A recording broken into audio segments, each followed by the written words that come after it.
Radio friends, यहाँ पे हम लोग पॉलिटी का पीटी 365 कवर करने जा रहे हैं। इसमें बेसिकली जो स्टैटिक पोर्शन है उसका करंट इवेंट में क्या रोल रहा है और करंट स्टैटिक दोनों को कवर करके यहाँ पे पीटी 365 में इसको कवर किया जाता है। तो चलिए, बहुत ज़्यादा समय नहीं लगेगा, लाइकली 3 से 4 घंटे में पूरे पीटी 365 को कवर कर लेंगे हम लोग। और इसमें जो इम्पोर्टेंट टॉपिक है, पॉइंट है, उसको हम डिस्कस करेंगे और उम्मीद करते हैं कि आपको इससे पूरा जो पीटी 365 पॉलिटी का पोर्शन है वो रिवाइज हो जाएगा।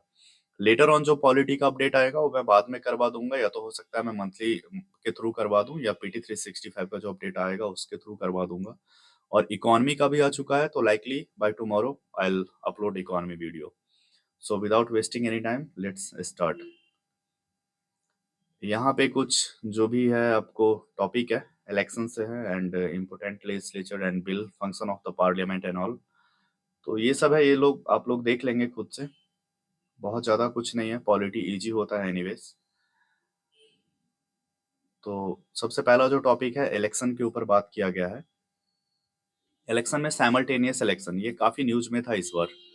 ठीक है, वन नेशन वन इलेक्शन के ऊपर बिल आया था। And for simultaneous election also known as constitutional bill 129th amendment bill 2024। तो स्टेट पीसेस में तो ये क्वेश्चन डायरेक्ट आ जाता है, 129th बिल किससे रिलेटेड है, तो वन नेशन वन इलेक्शन से रिलेटेड है। ठीक है, ये अभी लोकसभा में पास भी हो चुका है। की provision of the constitution 129th amendment bill 2024 के बारे में है।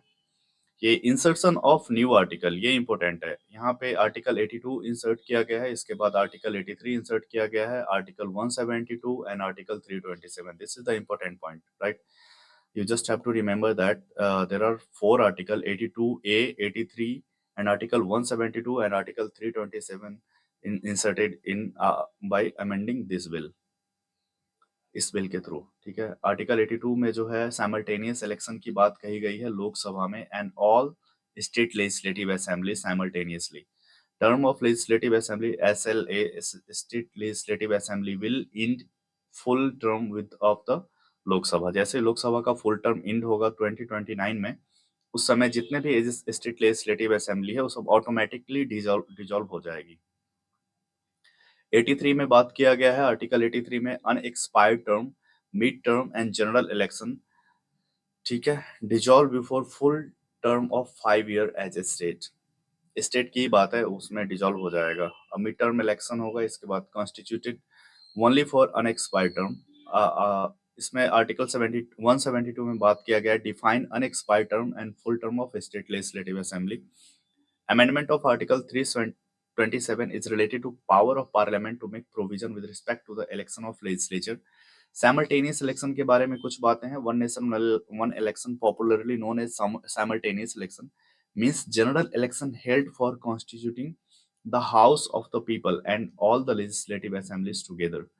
ठीक है, does not mean that voting across the country for all election need to be happen one on a single day. Simultaneous election का मतलब ये नहीं है कि सारे इलेक्शन जो है एक दिन में पूरे देश में किया जाएगा, ये आप ध्यान रखेंगे। ऐसा हो सकता है पूछे कहीं एग्जामिनेशन में, तो आपको ये याद रखना है। आप लोग हमको एक बात बताइएगा, आप लोग एक बात बताइएगा कि ये जो कमेटी बनी थी वन नेशन वन इलेक्शन का, ठीक है, तो ये किन के अंदर में बनी थी? ये बहुत इंपॉर्टेंट क्वेश्चन है और स्टेट पीसेस में क्वेश्चन बहुत ज्यादा पूछा जा सकता है इसमें। और इसमें कितने मेंबर थे? मेंबर मैं बता देता हूँ, टोटल 8 मेंबर थे इस कमेटी में। बट जो फाइनली इसका रिकमेंडेशन और इसके जो चेयरपर्सन थे वो कौन थे, आप प्लीज नाम बताइएगा। This cycle was disrupted due to premature dissolution of state assemblies in 1968-69 and of Lok Sabha election 1970। उस समय कुछ अपने कंट्री का कंडीशन सही नहीं था और प्लस वॉर भी चल रही थी, तो इस वजह से जो साथ में हो रहा था। और ऐसा नहीं है कि वन नेशन वन इलेक्शन जो है ये पहले हुआ नहीं है, ये पहले 1951-52 में एक साथ हुआ करता था, 57 में हुआ, 62 में हुआ एंड 67 में हुआ। कुछ बॉडीज हैं और इंस्टीट्यूशंस हैं जिसने वन नेशन वन इलेक्शन के लिए काफी ज्यादा रिपोर्ट और काफी बार रिकमेंडेशन अपना दे चुकी है। उसमें है 170th report of the law commission of India 1999, parliamentary standing committee report of 2015 and national commission to review the working of the constitution 2002 and working paper of NITI Aayog 2017। ये सब ने बात किया है कि इंडिया में वन नेशन एक बार में एक साथ इलेक्शन होना चाहिए। स्टेट इलेक्शन कमीशन के बारे में बात है, कुछ बहुत ज्यादा नहीं है। ये क्यों न्यूज में था कि CAG in its Karnataka report observe that disapprovement sorry माफ करना disempowerment of state election commission delays election to local government. ठीक है, ये इस वजह से कैग ने जो है कर्नाटका के इलेक्शन के रिपोर्ट में ये चीज ऑब्जर्व किया है। ऑटोनोमस कॉन्स्टिट्यूशनल अथॉरिटीज है, इसके बाद ये स्टेट इलेक्शन कमीशन की बात कर रही है। Responsible for administrating election of local self government. Basically जो आपको स्टेट इलेक्शन कमीशन है, ये आपको local self government municipality and Panchayati Raj का इलेक्शन करवाती है हर एक स्टेट में।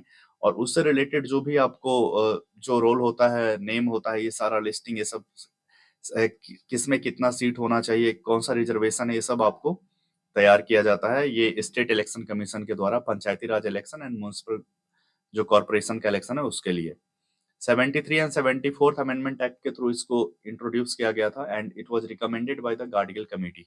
गार्डियल कमेटी कब आई थी, आप लोग एक बार कमेंट करेंगे please. Constitutional provision related to state election commission है, तो ये कुछ ज्यादा नहीं है, आप याद रखिएगा कि आर्टिकल 243 के है, इलेक्शन ऐसे याद रखना, इलेक्शन कसन। तो 243 के, इससे ना आपको ये पता चलेगा कि आर्टिकल 243(2) इसमें जो है election state election commissioner shall be determined by the governor, ये कैसे अपॉइंट एंड ऑल इस ये बातें हैं। एंड 243 के सब आर्टिकल 1 एंड आर्टिकल 243 GA ये रिलेटेड है आपको म्युनिसिपल कॉर्पोरेशन के regarding. Function of state election commission, ये सब तो बेसिक है।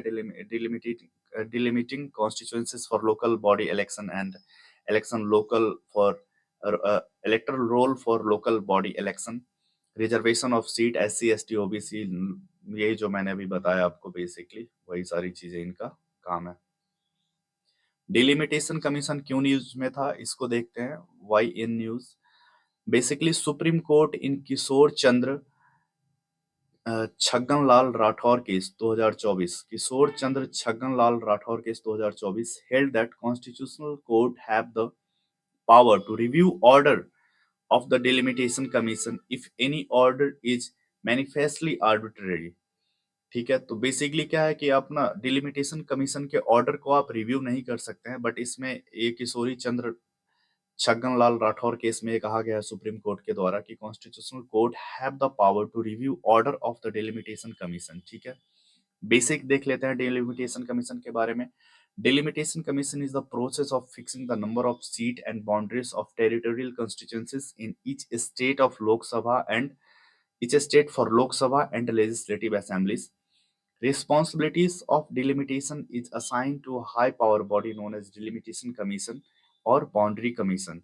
It comes under Article 82. This is the important thing. You have to remember this only. Article 82 जो है state delimitation commission से related है, is done by such authority and in such manner as Parliament may by law determine. In India, such delimitation commission have been constituted 4 times। अभी तक जो है भारत में delimitation commission 4 बार बना है, 1952 में, 1963, 73 एंड 2002। ये इंपॉर्टेंट पॉइंट है, ये आपको याद रखना है कि delimitation commission is a statutory body, it is not a constitutional body। In examination they'll frame a question in a way like whether delimitation commission is constitutional body or not, so you just have to remember that the delimitation commission is a statutory body। All right, delimitation commission is decision are considered final and are unchallengeable in any court। ठीक है, यही यहाँ पे अभी जो है news में इसलिए था कि constitutional court have the power to review order of the delimitation commission, review कर सकते हैं आप। ठीक है, ये अभी न्यूज में इसी वजह से था। इसके बाद कॉम्पोजिशन ऑफ डिलिमिटेशन कमीशन, इसमें डिलिमिटेशन कमीशन के कौन कौन से मेंबर होते हैं ये आपको देखना है। पर्सन हु इज और हैज बीन अ जज of supreme court, supreme court के जो जज हैं वो रहेंगे, इसके चेयरपर्सन होंगे डिलिमिटेशन कमीशन के। इसके बाद चीफ इलेक्शन कमिश्नर और an election commissioner nominated by chief election commissioner और state election commissioner of concerned state. जिस किसी भी स्टेट में डिलिमिटेशन की बात की जा रही है उस स्टेट का इलेक्शन कमिश्नर होगा, plus election commissioner of India और any election commissioner who is appointed by chief election commissioner. और जो चेयरपर्सन होंगे वो सुप्रीम कोर्ट के जज होंगे। तो ये आप इजिली याद रख सकते हैं इन चीजों को। ईवीएम और वीवीपैट, ये कुछ लोग होते हैं जिनके जन्म से ही ना ग्रह लगा रहता है, वैसा ही है ये ईवीएम और वीवीपैट। ये जब से आया है ना तब से न्यूज में रहता है और हमेशा ही चैलेंज होता है। और इस बार क्यों था ये न्यूज में, ये आप देख लीजिए। In association for democratic reform, ये एक संस्था है, democratic reform versus election commission of India and another 2024, Supreme Court dismissed request for full cross verification और EVM data with voter verifiable paper audit trial record. ये इसका VVPAT का full form है। State pieces वाले याद रखेंगे, राजस्थान और MP जैसे स्टेट में ऐसा जो है फुल फॉर्म पूछता है, हर स्टेट में पूछता है, नहीं सभी। इन दोनों का एग्जाम होने वाला है इसलिए मैं बता रहा हूँ। तो बेसिकली ये जो है डेमोक्रेटिक रिफॉर्म ऑर्गेनाइजेशन है, इन्होंने सुप्रीम कोर्ट में पीआईएल डाला या जो भी है इनका versus election of commission of India के अगेंस्ट, कि भाई ये आप जो वीवीपैट है ना इसका पूरा आप इसका रिक्वेस्ट करवाइए, ठीक है। रिक्वेस्ट पूरा चेक करवाइए, request for full cross verification of EVM. ये कैसी बातें कर रहे हैं, ऐसा थोड़ी होता है। ईवीएम क्या है इसके बारे में देख लेते हैं। EVM is a portable micro controller based instrument designed to modernise election process. ठीक है, मैंने भी दिया था वोट और मैंने देखा है कि मैं जिस पार्टी को वोट दिया था उसी का फोटो छप के आया सामने और वो, ऐसा दिखा। तो मुझे नहीं लग रहा है इतना ज्यादा कोई इशू है। ये सब बेसिक चीज है और बाकी यार होने के लिए तो इलेक्ट्रॉनिक आइटम है, आप कुछ भी कर सकते हैं। ये तो ईवीएम तो बहुत छोटी चीज है। ये सब बेसिक चीज है। Goa was the first state to use VVPAT with all EVM during 2017 legislative assembly election and VVPAT were fully adopted in 2019 Lok Sabha election general election। ये कुछ जर्नी है वीवीपैट का, ये बहुत ज्यादा कुछ वैसा इंपॉर्टेंट नहीं है। सॉरी, ईवीएम का। 1982 में first time EVM first used in assembly election in Kerala में हुआ था। ठीक है, 1982 में सबसे पहली बार ईवीएम का इस्तेमाल केरला में हुआ था। और 2019 में supreme court ruled in an Chandrababu Naidu versus union of India that 5 EVM पर असेंबली constituencies और assembly segment in parliamentary constituencies required VVPAT verification. ठीक है, ये कंसीडर वीवीपैट में 3 यूनिट होते हैं, बैलेट यूनिट होता है, कंट्रोल यूनिट होता है एंड वीवीपैट होता है verify that their vote are cast as intended. मतलब जिनको आप देना चाहते थे उन्हीं को वोट गया है कि नहीं गया है, ये ऐसी बातें हैं।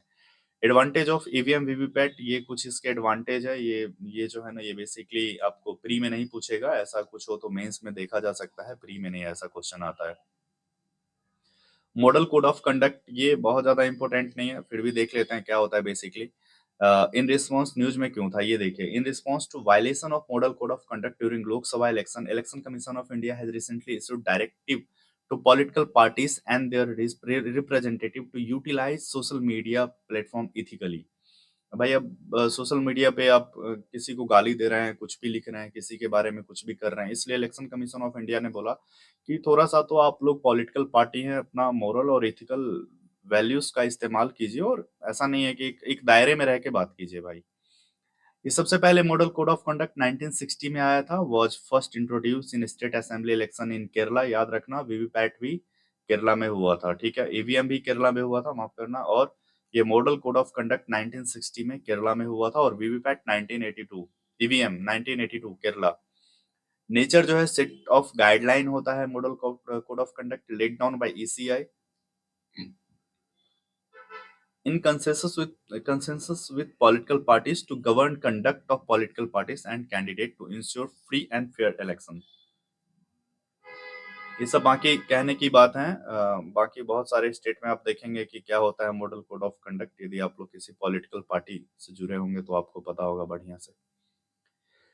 इसके बारे में बेसिक चीजें हैं, ये सब मेंस में आता है। Basically election commission derives its authority from article 324। ये article 324 is related to election commission of India which provide power of superintendence, direction and control of election to parliament, state legislature, president and vice president office।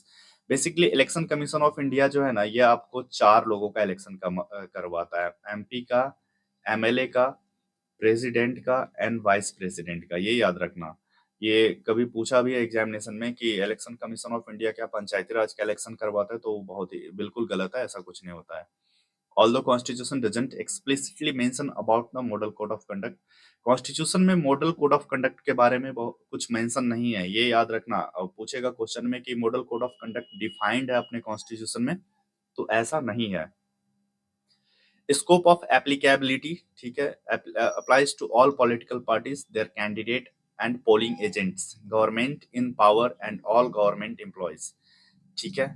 Activities prohibited after model code of conduct is in force, ये सब basic चीज है, ये कुछ ज्यादा नहीं है, ये आप इग्नोर कर सकते हैं, इसमें टाइम मत वेस्ट करना। ड्यूरेशन ऑफ एप्लीकेबिलिटी, ठीक है, since election schedule is announced till result are announced, जब से इलेक्शन का शेड्यूल अनाउंस होता है और जब तक इलेक्शन का फाइनल रिजल्ट आ जाता है, तब तक ये आपको model code of conduct apply होता है इंडिया में। ये आपको, ये केस है Harbans Singh Jalal versus union of India and others in 1997, ये याद रखना। मॉडल कोड ऑफ कंडक्ट पे यदि केस है तो ये एक Harbans Singh Jalal versus union of India का केस है। ये आप मेंस में मेंशन करेंगे तो बहुत अच्छा लगेगा आपके आंसर में। ये publicly false statement and all characters conduct and it is a corrupt practice under section 123 sub class 4 of representation of people's act 1951 में है। तो ये बेसिक चीजें हैं, ये कुछ ज्यादा नहीं है, ठीक है। लोकसभा इलेक्शन के बारे में, इस बार इलेक्शन हुआ था, मोदी जी तीसरी बार प्रधानमंत्री बने हैं, तो बहुत ज्यादा ये कुछ इम्पोर्टेंट नहीं है, फिर भी एक फैक्ट देख लेते हैं क्या इसमें से कुछ ऐसा हो सकता है क्या। 2024 में जो इलेक्शन हुआ इसके बारे में, सिस्टम ऑफ इलेक्शन क्या है, territorial representation for election of member of Lok Sabha under this every member of legislature represents a geographical area known as constituencies, and from each constituencies only one representative is elected in such constituency known as the single member constituencies. It is a candidate who secure majority of vote is declared elected। इसके बाद देखिए क्या है, duration of Lok Sabha 5 year होता है, simple सी बात है यार, इतना इस समय जाने की जरूरत नहीं है। कॉन्स्टिट्यूशनल प्रोविजन, ये जो है आर्टिकल जो है इसमें, article 324 to 329 related to election commission of India which is enshrined in part 15, ठीक है, ये याद रखना। पार्ट 15 में मेंशन है, मैंने पॉलिटी का एक डिटेल जो है, डिटेल्ड नहीं है लेकिन उस ऐसा वीडियो है जिससे कि आप पूरा पॉलिटी रिवाइज कर सकते हैं, मैंने ऑलरेडी अपलोड किया हुआ है। वो बेसिक और स्टैटिक पोर्शन को कवर करता है, आई गेस 3.5 घंटे का वीडियो है, और उसमें आप पूरा पॉलिटी का चंक आप रिवाइज कर सकते हैं, ठीक है। तो प्लीज जा करके देख लीजिएगा उसे जब आपको पॉलिटी रिवाइज करना हो तो। And here Article 329B recently, actually Election Commission of India invoked Article 329B of Constitution before Supreme Court to limit judicial intervention in the electoral process। Okay, ये बेसिकली 329 जो है इलेक्शन कमीशन लेकर के आया था, इलेक्शन कमीशन ऑफ इंडिया, ये before supreme court to limit judicial intervention. Judicial intervention बहुत ज्यादा नहीं होना चाहिए इलेक्शन में, इसलिए। Supreme court in NP Ponuswamy versus Returning Officer and Namakkal constituencies and other in 1952 states that once Election Commission of India officially notified the election process, court cannot intervene or interfere। ये याद रखना, ये mains समय mention करने वाली चीजें हैं, इसलिए पॉलिटी 365 है, इसको आप यदि प्री के हिसाब से करते हो ना, ये आपके मेंस में भी काफी सपोर्ट कर देगा, ऐसा है, इसलिए करना चाहिए। और जिन लोगों ने मंथली मैगजीन नहीं कवर किया है और जिन्होंने न्यूज़पेपर नहीं देखा है, तो उनके लिए तो ये बेस्ट है यार। अभी आप किसी भी प्रकार के करंट अफेयर के पीछे भागने से बेहतर है कि आप पॉलिटी पीटी 365 को बढ़िया से कीजिए। आपके जो करंट से क्वेश्चंस हैं, 80% क्वेश्चन अराउंड आपका कवर हो जाएगा यहाँ से। 20% के पीछे भागने के बाद जो आपका समय बर्बाद होगा ना, उसका उतना आउटपुट नहीं रहेगा। इलेक्शन पिटीशन और फील्ड कंसर्न हाई कोर्ट, ये सब कुछ वैसा नहीं है, छोड़ो। नॉमिनेशन इन इलेक्शन, ये कुछ ज्यादा नहीं, elected unopposed to Lok Sabha as the nomination paper of the opposite candidate was rejected by the returning officer. ये सब कुछ खास नहीं, ये बस याद रखना। नॉमिनेशन इन इलेक्शन, ये जो है आपको section 33 of representation of people act 1951 के अंदर आता है, वैलिड नॉमिनेशन ये है। सेक्शन 33 ऑफ आरपीए 1951, ये याद रखना, ये आपको मेंस में भी मेंशन कर सकते हो। रीपोलिंग, ये साइलेंस्ड पीरियड, ये देख लो, silenced period was observed in state where Lok Sabha election were held. About silence period, it is a ban on political campaign before voting. It begins 48 hour before the voting day and ends after polling end. ये silence period है ना, ये 48 hour before आपको start होता है। Election का जो schedule है उससे 48 घंटा पहले साइलेंस पीरियड होता है, और जैसे ही इलेक्शन खत्म होता है तो शाम में ये साइलेंस पीरियड खत्म हो जाता है। ये जो मेंशन है साइलेंस पीरियड, ये आपको आरपीए में मेंशन है। इसके बाद वन कैंडिडेट मल्टीपल कॉन्स्टिट्यूंसीज, ये न्यूज में था अभी, क्योंकि राहुल गांधी जी जो हैं ये अमेठी से भी इलेक्शन लड़े हैं, और उनका जो वायनाड केरला से भी लड़े थे, तो इन सब वजह से, और ये मेनली इस वजह से न्यूज में था। इसके अलावा बहुत सारे मेंबर बहुत जगह से लड़ते हैं, जैसे पिछली बार मोदी जी जब 2014 में लड़े थे तो भी बनारस और सूरत, माफ करना, गुजरात में कोई है जगह, वहां से लड़े थे। The constitutions has empowered parliament to regulate the manner of conducting election. Therefore, contesting from multiple constituencies has been dealt with RPA. ये जो है ना, ये कॉन्स्टिट्यूशन में नहीं मेंशन है। It is just mention in representation of people's act RPA 1951 में। ठीक है। इसके बाद one candidate multiple constituencies under RPA 1951 subsection 37(7) RPA 1951 it allows a candidate to contest from the two seats। ये अलाउ करता है। ठीक है, आप लोग ये याद रखना। आरपीए में मेंशन है one candidate and multiple constituencies is mentioned in RPA 1951। Home voting की बात है। Election commission of India has the first time provide facilities for home voting in 2024 election. The step is in line with election commission motto no voter is left behind. ये इसका motto था, और ये पहली बार इलेक्शन कमीशन ऑफ इंडिया ने ऐसा scheme लेकर के आया कि लोग अपने घर से भी वोट कर सकते हैं। ऑलराइट, अब देखिए इसमें किस कैटेगरी के लोग घर से वोट कर सकते हैं। ये इस बार ना बीपी 70th बीपीएससी जो हुआ है, इसमें क्वेश्चन भी था, और शायद यूपी पीसीएस में भी ऐसा कुछ क्वेश्चन था, मुझे बढ़िया से याद नहीं है। Voting from home takes place postal ballot के through. Full contingent of polling state staff and security personnel with secrecy of voting. और बेनिफिशियरी जो है इसका ना, ये देखिए पीडब्ल्यूडी, जो कि अपने दिव्यांगजन हैं जिनका 40% बेंचमार्क डिसेबिलिटीज है, वो इसमें पार्टिसिपेट कर सकते हैं वोट फ्रॉम होम वोटिंग में। और senior citizen aged above 85 year, ये बिहार में पूछा था कि इस बार जो इलेक्शन हुआ है उसमें कितना बढ़ा के एज कर दिया गया है, तो वो 85 ईयर है। ये दोनों कैटेगरी के लोग जो है अपने घर से वोट कर सकते हैं। And other steps by election commission to make voting inclusive, इसमें जो है ये सब कुछ multi constituencies, remote electronic voting machine and all, ये सब आपको प्रॉक्सी वोटिंग ये सब पूछेगा नहीं। ठीक है, आगे देखिए इसमें service voter include member of arm force, ये पूछ सकता है, स्टेट पीसीएस सब पूछता है ज्यादातर। मेंबर, ये सर्विस वोटर्स इंक्लूडेड, जो लोग सर्विस में और वोट करने का जिनका राइट है उनके बारे में। मेंबर ऑफ आर्म फोर्स है person who is employed under government of India in post outside India, जो लोग बाहर हैं भारत से। और member of police force of a state who is serving outside that state, and member of force to which Army Act 1950 is applicable। This is all about जो इस बार election हुआ है। फॉर्म 17C क्या है? ठीक है, election commission told supreme court the rules do not permit sharing Form 17C data with any entity apart from polling official। ठीक है, फॉर्म 17 है क्या? It is associated with the direction under conduct of election rule 1961। Its first part provides information related to the number of eligible voter assigned to the both election electors in the register of voters, and voters who decided not to exercise their franchises, voters not allowed to vote. And it's the second part of Form 17C contain information like the name of candidate and the total votes they received। ये form 17 के बारे में बात है। जो voter है associated with the direction under conduct of election rule 1961 के अंदर आता है फॉर्म 17C। उसमें वोटर और जो इलेक्शन जीतते हैं उनके बारे में बात की जाती है। और ये ब्रेलिस signage. Election Department of Puducherry will provide Braille signage in English and Tamil in electronic voting machine in all 967 polling station. ठीक है, ये पुडुचेरी ने लेकर के आया है। यदि ऐसा कुछ रहता है एग्जामिनेशन में तो याद रखना। पुडुचेरी जो है ब्रेली सिग्नेच स्कीम लेकर के आया है।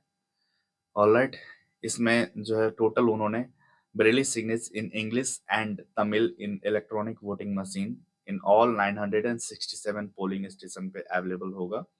It will enable visually impaired, ये याद रखना ना, ब्रेल लिपि जो होता है वो जो विजुअली जो इम्पेयर्ड पर्सन है उनके लिए होता है, उसी प्रकार से ब्रेली सिग्नेज स्कीम पुडुचेरी लेके आया है, ये इम्पोर्टेंट है। ठीक है, visually impaired or blind voters to participate independently and confidentially in the electoral process। ठीक है, however if elector desire he she will still be allowed to bring a companion as provided in rule 49N of conduct of election rule 1961।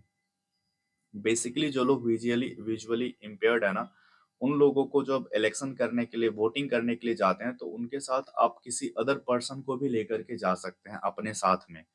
तो इसीलिए ये scheme Puducherry लेकर के आया है कि आप जाने की जरूरत नहीं है किसी और पर्सन को, बट स्टिल यदि आप किसी को ले जाना चाहते हैं तो आप ले जा सकते हैं। Okay, so here in second topic we'll see functioning of parliament, state legislature and local government।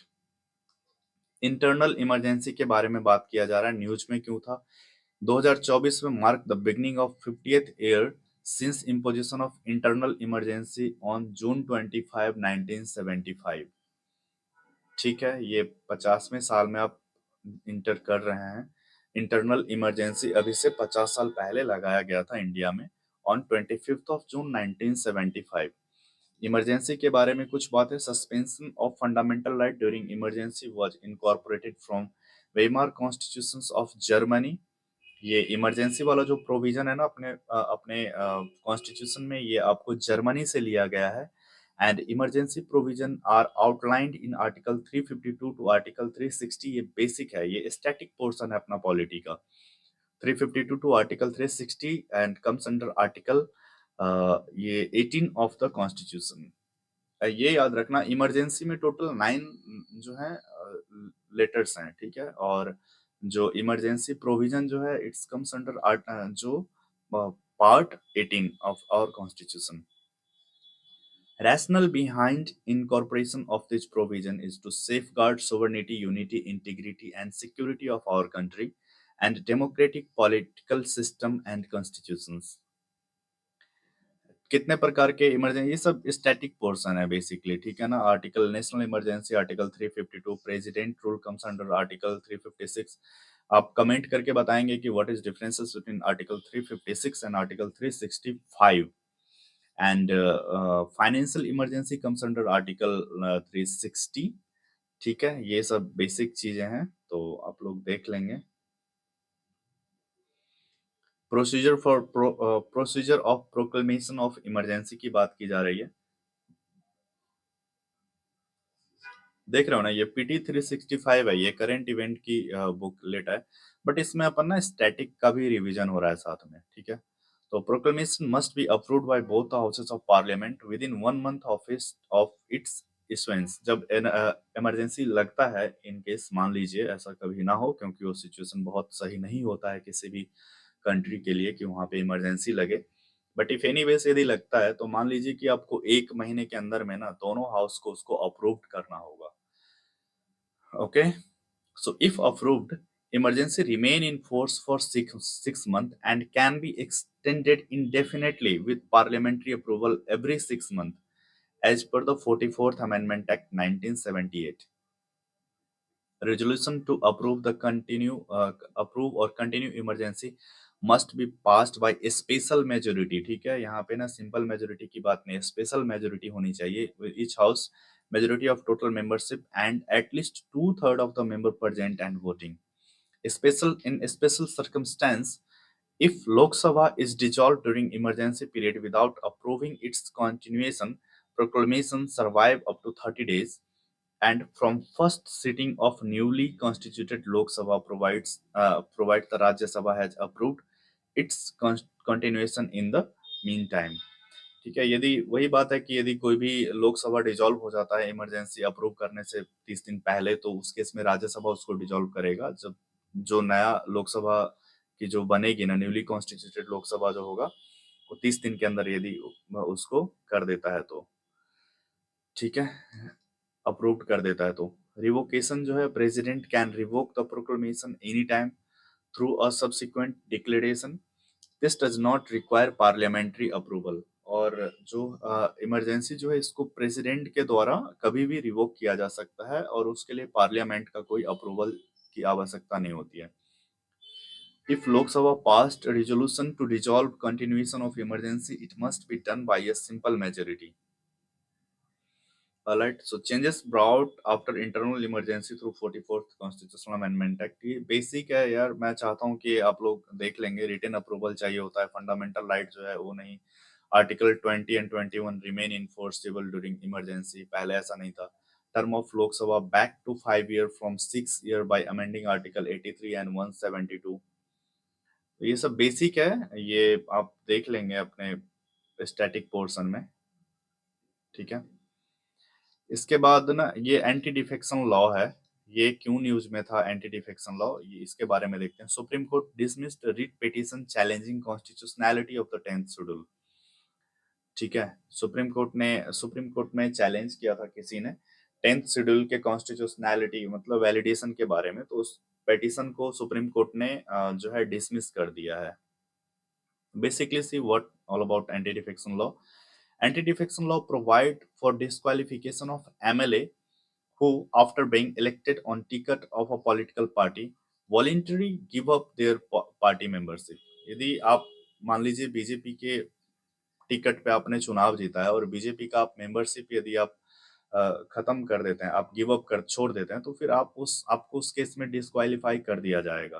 ठीक है, इसके बाद it was included under 10th schedule via 52nd amendment act 1985। ये तो डायरेक्ट, ये भी बीपीएससी में पूछा था इस बार। अब देख लो, ये स्टैटिक का पोर्शन है, लेकिन ये अपन वही रिवाइज कर रहे हैं। बेसिकली पॉलिटी पीटी 365 जो है ना, मोर और लेस आप स्टैटिक को ही रिवाइज करते हैं, और सिर्फ इतना देख लो ना, why news, that is sufficient. 10th Schedule via 52nd Amendment Act 1985.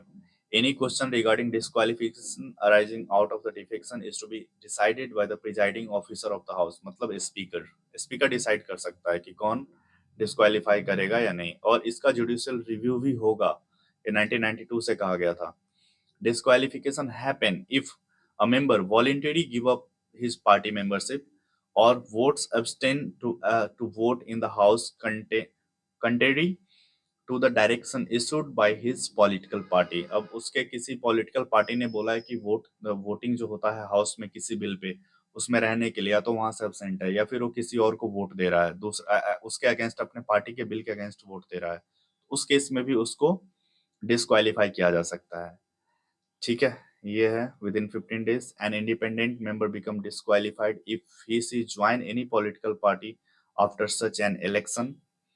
A nominated member become disqualified if he is joined any political party after the expiry of 6 months। मतलब नॉमिनेटेड मेंबर जो है ना, ये 6 महीना के अंदर में यदि नॉमिनेट किया जाता है कोई किसी पार्टी के, मतलब प्रेसिडेंट नॉमिनेट करते हैं या फिर गवर्नर से कुछ जो है मेंबर नॉमिनेट किया जाता है, ये राज्यसभा या एमएलसी में होता है बेसिकली।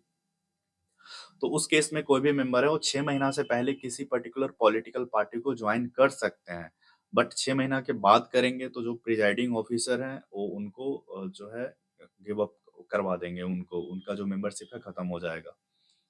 एक्सेप्शन क्या है कि law allow a political party to merge with or into another party provided that 2/3 of its legislature is in favour. ये अभी गुजरात और एमपी में हुआ है ना, इसी के हिसाब से हुआ है।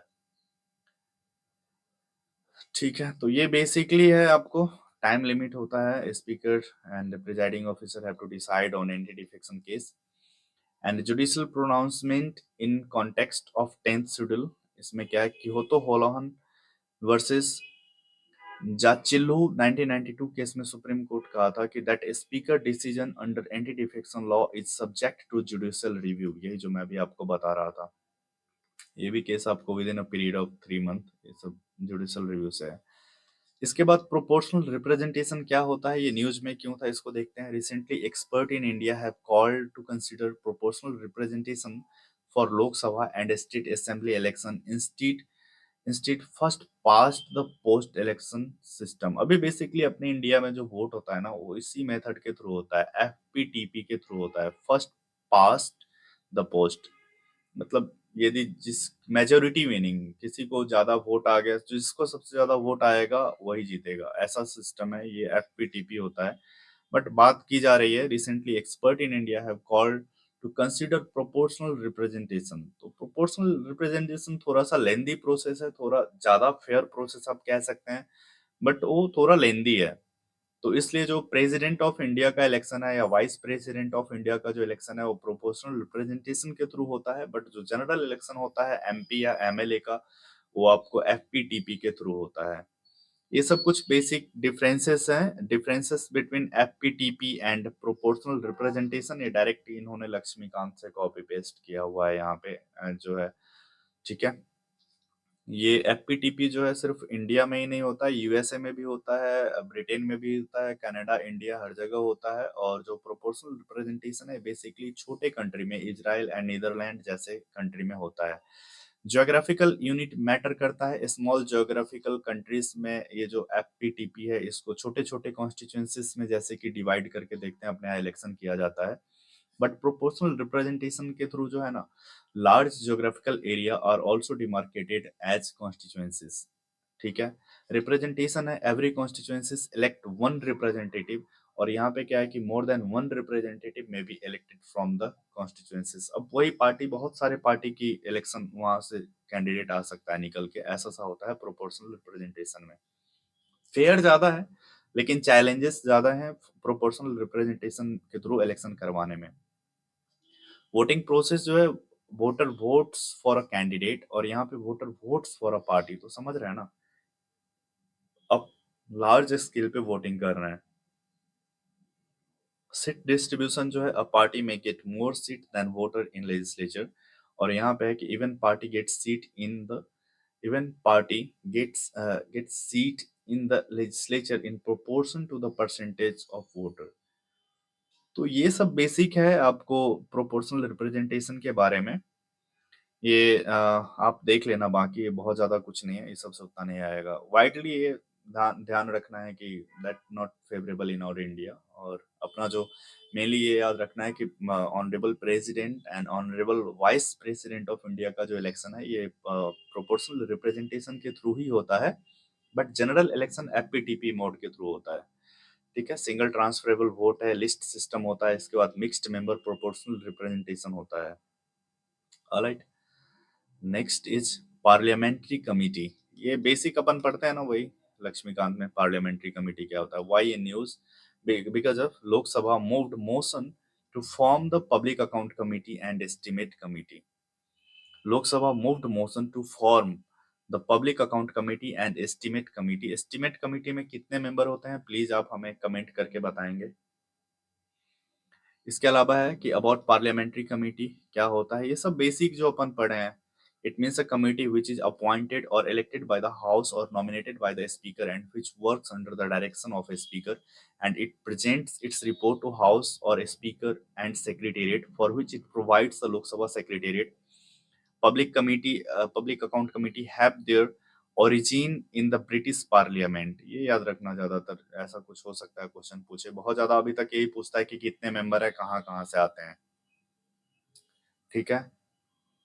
They draw there authority from article 105। ये याद रखना कि ये जो पार्लियामेंट्री कमेटी है कम्स अंडर आर्टिकल 105, 105 आर्टिकल के अंदर आता है, deal with the privilege of MP, and article 118 gives parliamentary authority to make rules to regulate its procedure and conduct of business.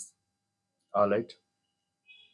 There are some types of parliamentary committee mentions here. Ad hoc committee, that we know it is a temporary committee, ad hoc committee, and appointed for a specific purpose on particular time, and stop to exit exist when they finish task and assigned to them that are assigned to them basically task जैसे अब particularly कोई task है कोई emergency committee बनाई गई है और उसका जैसे ही टारगेट फिनिश होता है तो कमिटी ऑटोमेटिक खत्म हो जाती है और ये जो स्टैंडिंग कमिटी है ये परमानेंट एंड रेगुलर होता है 1 साल के लिए बनता है constituted from time to time और example financial committee departmental related standing committee and some other committees like committee on subordinate legislation and etc जो भी है detail of committee recently in news ये पब्लिक अकाउंट कमेटी है इसमें 22 member होते हैं 15 member from Lok Sabha 7 member from Rajya Sabha function जो है ऑडिट एंड रेवेन्यू होता है मोन्टेग्यू चेम्सफोर्ड रिपोर्ट के थ्रू जो है इसमें आया था 1921 में ओल्डेस्ट कमेटी है ये एस्टिमेट कमेटी मैंने अभी पूछा था आपसे इसमें 30 मेंबर होता है they all are from Lok Sabha only function alternative policies to bring about efficiency and money is well laid out within limits.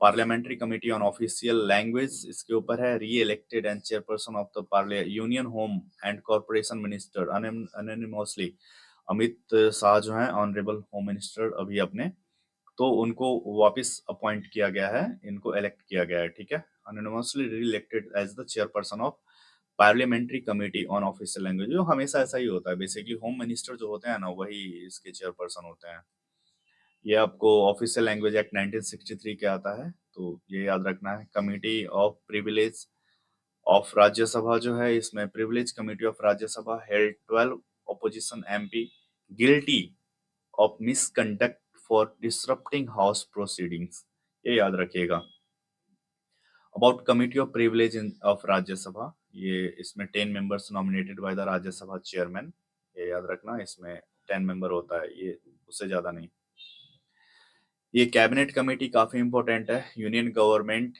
Constitute 8 cabinet committee about cabinet committee के बारे में they are extra constitutional in nature and not mention in constitution however government of India transaction of business rule 1961 provide for their establishment it is not mentioned in constitution it is mentioned in the transaction of business rules 1961 all right so cabinet and just coming down, guys, where is the cabinet word origin in our constitution and where it is mentioned?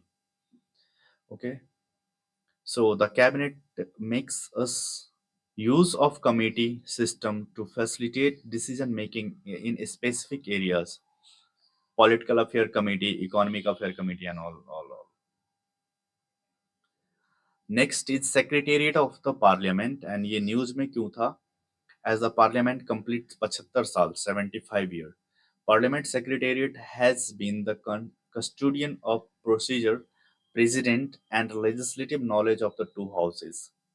Okay, the secretariat of parliament की बात चल रही है 75 साल पूरा हुआ है basically इसके ऊपर ये इसमें बात है कॉन्स्टिट्यूशनल प्रोविजन ये है कि article 98 deal with the each house of parliament shall have the separate secretariat staff दोनों हाउस जैसे कि अपना अपर हाउस जो है Rajya Sabha and lower house Lok Sabha ये आर्टिकल 98 में ऐसा कहा गया है कि दोनों हाउस के अपने सेपरेट सेक्रेटेरिएट एंड उसके स्टाफ होंगे पार्लियामेंट में बाय लॉ एंड ऑल ये सब बेसिक चीजें हैं article 187 is deal with the secretariat of state legislature इस पूरे में यदि आप देखोगे ना तो सिर्फ यही जो है वो देखने लायक है कुछ ज्यादा नहीं है फंक्शन ऑफ सेक्रेटेरिएट भाई होता क्या है function payment of salary and all secretary जो होता है generally aid and advise presiding officer जो प्रिजाइडिंग ऑफिसर ऑनरेबल स्पीकर होते हैं उनको जो इनका इनका जो सेक्रेटेरिएट के सेक्रेटरी होते हैं वो एडवाइस करते हैं लॉ बिल के रिगार्डिंग जो भी है house proceeding and all prepare and publish record of day to day proceeding of houses and secretariat assistance जो है ये सब होता है prepare research and reference material Lok Sabha secretariat Rajya Sabha secretariat के जो चेयरमैन हैं आपको राज्यसभा के अपने वीसी होते हैं वाइस प्रेसिडेंट होते हैं स्पीकर होते हैं यहाँ पे चेयरमैन यही सब है बेसिक जो अपन पढ़े हुए हैं कुछ खास नहीं है यहाँ पे and some other important news जो है इसमें कैबिनेट सेक्रेटरी को देख लीजिए appointment committee of the cabinet ये हाईएस्ट अपॉइंटमेंट कैबिनेट कमेटी होता है ये बेसिकली अपने जो ऑनरेबल प्राइम मिनिस्टर होते हैं उनके अंदर आती है ये कैबिनेट सेक्रेटरी क्या है कि appointed of new cabinet secretary with 2 year tenure starting from August 30th and 2024। और ये अभी कौन है अपने कैबिनेट सेक्रेटरी, इनका आप नाम मेंशन करेंगे please. Appointed by the appointment of cabinet committee on seniority cum merit basis पे अपॉइंट किया जाता है। Responsible for administration of government of India location business rule 1961, government of India transaction of business rule 1961। Function जो होता है इनका inter ministerial coordination होता है। बेसिकली जो कैबिनेट, सारा कैबिनेट के वो सेक्रेटरी होते हैं, तो सारे कैबिनेट सेक्रेटरी जो होता है, एक तो मेन अपन कैबिनेट सेक्रेटरी, उनके अंदर जो हर एक मिनिस्ट्री का अपना सेक्रेटरी होता है, तो सबको कोऑर्डिनेट करते हैं वो। Cabinet secretary is also the ex officio chairman of the civil service board. ठीक है, cabinet secretary has no authority over working department and as cabinet secretary is regarded as primus inter pares among secretariat of union government. अभी जो है अभी के cabinet secretary कौन है, please आप लोग कमेंट करके हमें बताइएगा। President address to parliament, basically अपने जो ये अपने स्टैटिक का पोर्शन है, हमेशा हर साल के पहले हर बार जो नई जो सरकार बनती है उसका पहला सेशन जो है ऑनरेबल प्रेसिडेंट के द्वारा उसका शुरुआत किया जाता है। तो president addresses the joint sitting of parliament after the formation of 18th लोक सभा, and that comes and some provision is article 86 allows president to address either house of parliament or both house together. President has not so far addressed under this provision, and Article 87 is talking about provides two instances when President especially address both House of Parliament assembled together at beginning of the first session after each general election and first session of each year. All right. So ये basic है, इतना कुछ नहीं है ये सब देखने का। Oath of member of parliament. Newly elected member of parliament of the 18th Lok Sabha took oath, and constitutional provision is related to Article 99 deal with the oath of office of MP and to be subscribed before president or some person appointed by him। तो भाई अब honourable president के पास इतना समय नहीं है कि वो जो 543 एमपी है इन सबको ओथ हो दिलवा सकें। तो इसलिए उनके द्वारा एक पर्सन को अपॉइंट किया जाता है, तो उनको प्रोटेम स्पीकर कहते हैं हम। अभी एक भर्तृहरि महताब थे जो उड़ीसा से हैं, और ये यूजुअली ऐसा देखा जाता है कि oldest person among that elected MP, उनको ऑनरेबल प्रेसिडेंट अपॉइंट करता है एज अ प्रोटेम स्पीकर, और फिर वो जो रिमेनिंग मेंबर ऑफ पार्लियामेंट होते हैं उनको ओथ दिलवाते हैं।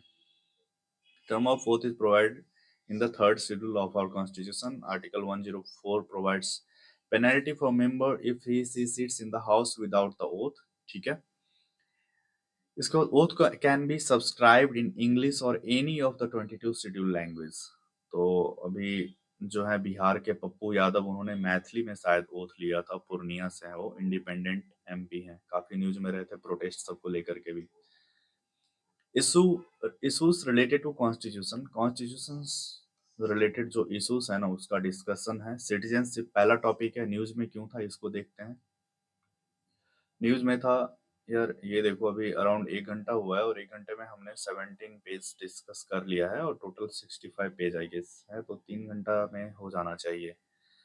आई will try to finish ASAP, but जो टॉपिक है उसको कवर करना भी बहुत जरूरी है। अननेसेसरी थिंग्स पे बहुत ज्यादा नहीं टाइम वेस्ट करना।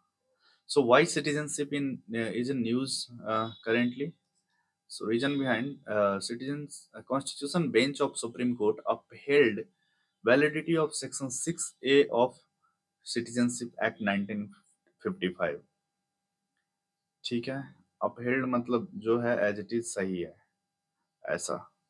Section 6A of citizenship act 1955, और ये एक्ट है क्या, तो it prescribe 5 ways of acquiring citizenship. आप 5 तरीके से ना भारत के नागरिक बन सकते हैं। या तो आपका जन्म यहाँ पे हो, डिसेंडेंट, रजिस्ट्रेशन करवा के, नेचुरलाइजेशन के through, and incorporation of territory. अब मान लो कि भारत आज कहीं युद्ध हुई और पाकिस्तान का जो कोई पोर्शन है लाहौर अब आ गया भारत में, तो फिर लाहौर में जो रहने वाले होंगे वो और ऑटोमेटिक भारत के जनता बन जाएंगे। ऐसा सा है इनकॉर्पोरेशन ऑफ टेरिटरी के through. It does not provide for dual citizenship, अपने भारत में ड्यूल सिटीजनशिप नहीं है लेकिन अमेरिका में है। Okay, dual citizenship is provided by countries like US, UK and Pakistan. ये इन लोगों में ये काफी यूनिक है, ये याद रखना, ठीक है। It does not provide dual citizenship, but dual citizenship is provided by countries like USA, UK and Pakistan. अब पाकिस्तान में है ड्यूल सिटीजनशिप या नहीं, एक बार आप लोग हमको भी कमेंट करके बताना भाई। Section 6A of Citizenship Act 1955 is a special provision added through Citizenship Amendment Act 1985 in furtherance of a memorandum of settlement called Assam Accord between the central government and leader of Assam movement. It conferred citizenship of those who migrated from East Pakistan, now Bangladesh, to Assam from January 1st, 1966 until 24th March 1961 upon completion of 10 years from date of detection as a foreigner. Citizenship Amendment Act 2019 amend citizenship act 1955, ये काफी news में रहा था, काफी protest भी हुआ था इसके लिए। बेसिकली जो अपने तीन देश से, पाकिस्तान से, बांग्लादेश से, जो है, और अफगानिस्तान से, यहाँ से कुछ जो है समुदाय के लोग, जैसे कि जैन, पारसी, हिंदू, पंजाबी, ये लोग यदि इंडिया में आए हैं तो इनको सिटीजनशिप देने की बात की गई थी। तो इसी पे काफी प्रोटेस्ट किया था। सीएए प्रोटेस्ट काफी फेमस था 2019-20 के आसपास।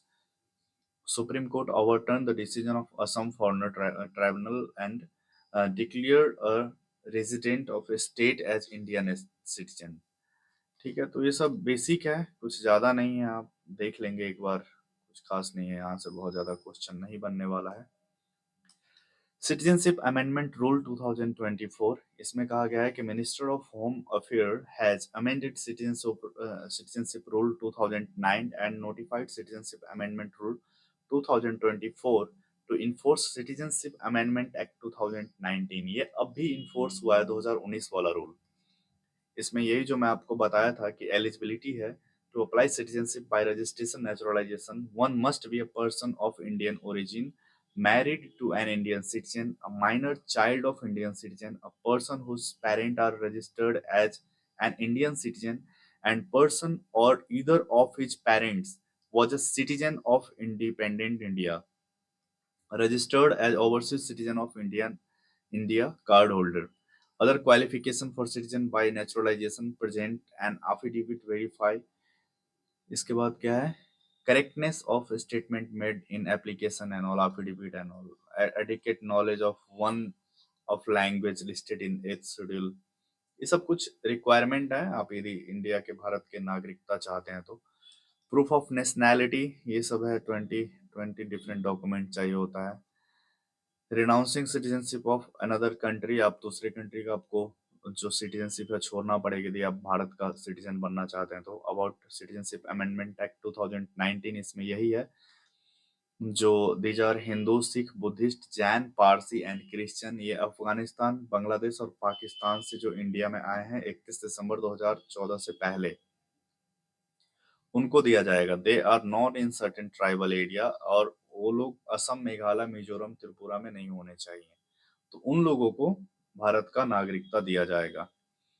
5 ground of cancelling overseas citizen of India, registration through fraud, यदि आप फ्रॉड के द्वारा, मतलब फ्रॉड तरीके से आपने रजिस्ट्रेशन करवा लिया है, या फिर showing disaffections to constitution, या अपने कॉन्स्टिट्यूशन के प्रति आपने कुछ ऐसा डिसअफेक्शन दिखाया है, या engaging with enemy during war, या फिर आप interested of necessity in interest of sovereignty of India, security of a state of public interest, and if within 5 years of registration OCI has been sentenced to imprisonment for 2 or more years, इस case में आप जो है आपका citizenship cancel हो जाएगा।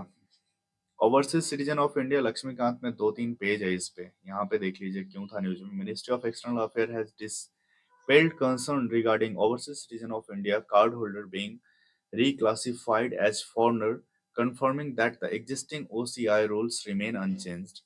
OCI scheme was introduced by amending Citizenship Amendment Act 1955 in 2005। OCI जो है ना, ये 2005 में आया, ये आप याद रखना। Foreign military personnel either in service or retired are not entitled for grant OCI।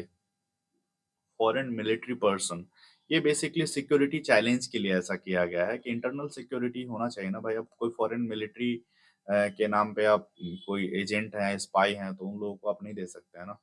और वो आ रहे हैं, आके कह रहे हैं कि मैं फॉरेन मिलिट्री हूँ, आप उनको नहीं दे सकते हो ऐसा कुछ करके, इसलिए शायद इनको ओसीआई नहीं मिलेगा।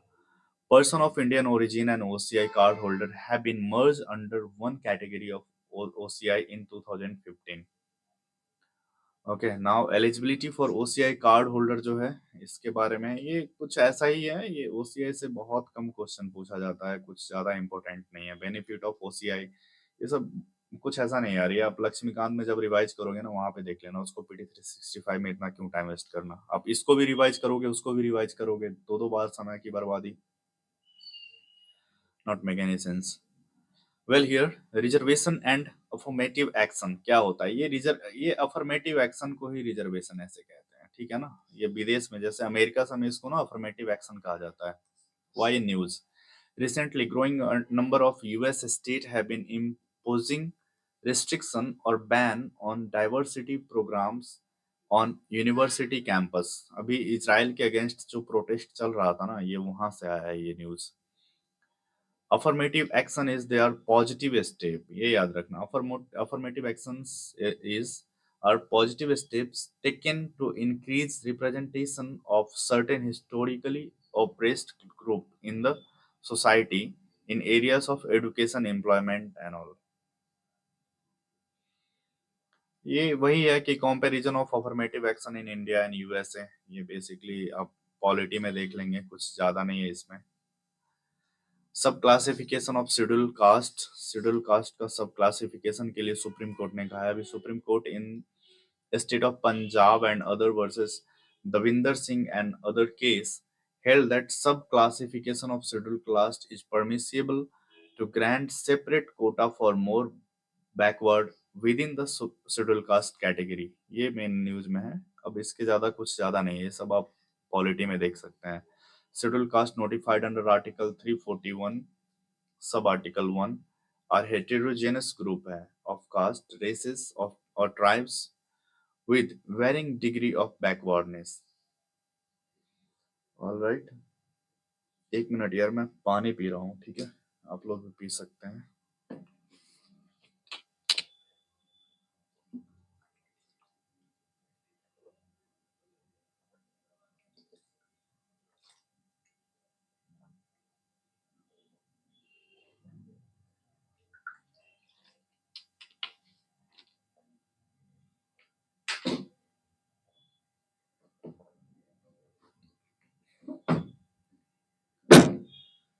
सो बेसिकली यहाँ पे सुप्रीम कोर्ट जो है, यहाँ पे आपको state of Punjab and other versus Tavinder Singh and other case में देखा गया है।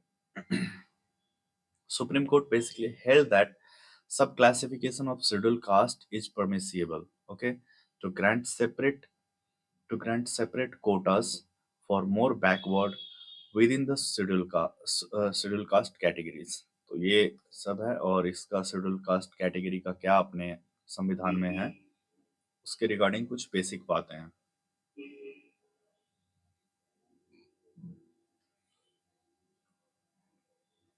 State cannot act on its whims or political expediency, and its decision is amenable to judicial review। Court clarified that while allowing subclassification, the state cannot earmark 100% reservation for a subclass। ठीक है, basic चीजें हैं। Judicial pronouncement in context of reservation, Indira Sahni versus union of India case 1992। ये बहुत ही important case है, ये आप mains में कहीं भी प्री में भी पूछा जाता है। तो basically Indira Sahni versus union of India case 1992 is related to Supreme Court emphasized that government must exclude creamy layer within OBC category from benefits of reservation। And here in EV Chennaiya versus the State of Andhra Pradesh 2004, subclassification of scheduled caste amounted to tinkering with presidential list and therefore violative of Article 3341(2), which exclusively vests power in Parliament। ये EV Chennaiah SC category and Indira Sahni वाला जो है reservation category से है, ये याद रखना है, ज्यादा कुछ वैसा नहीं है इसमें। यूसीसी बहुत ज्यादा न्यूज में था और मोदी जी इसके ऊपर बात भी किए थे लाल किले के प्राचीर से। तो देख लेते हैं। और उत्तराखंड ऐसा अभी पहला स्टेट बना है आजादी के बाद जिसने यूसीसी को अडॉप्ट किया है, और बहुत सारा स्टेट इस पे क्वेश्चन पूछ भी रहा है। तो लाइकली हो सकता है कि यूपीएससी का भी क्वेश्चन बने यहाँ से, ये ध्यान रखेंगे। और सबसे पहली बात है, चलिए देखते हैं basic about UCC.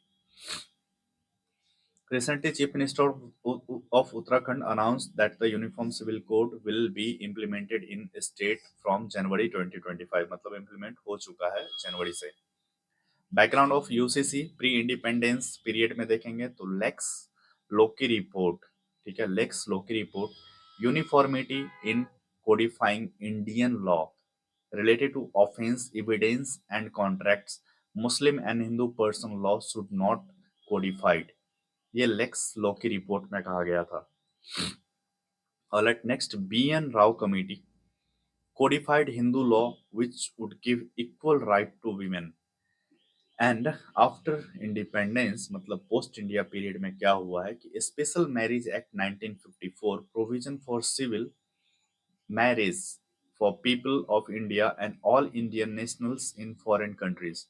Four major enactment of Hindu law: Hindu Marriage Act 1955, Hindu Succession Act 1956, Hindu Minority and Guardianship Act 1956 and Hindu adoption and maintenance act 1956। इसके बारे में बात किया गया है पोस्ट इंडिपेंडेंस इंडिया में। Special marriage act 1954 and all 1956 four major enactment about Hindu law.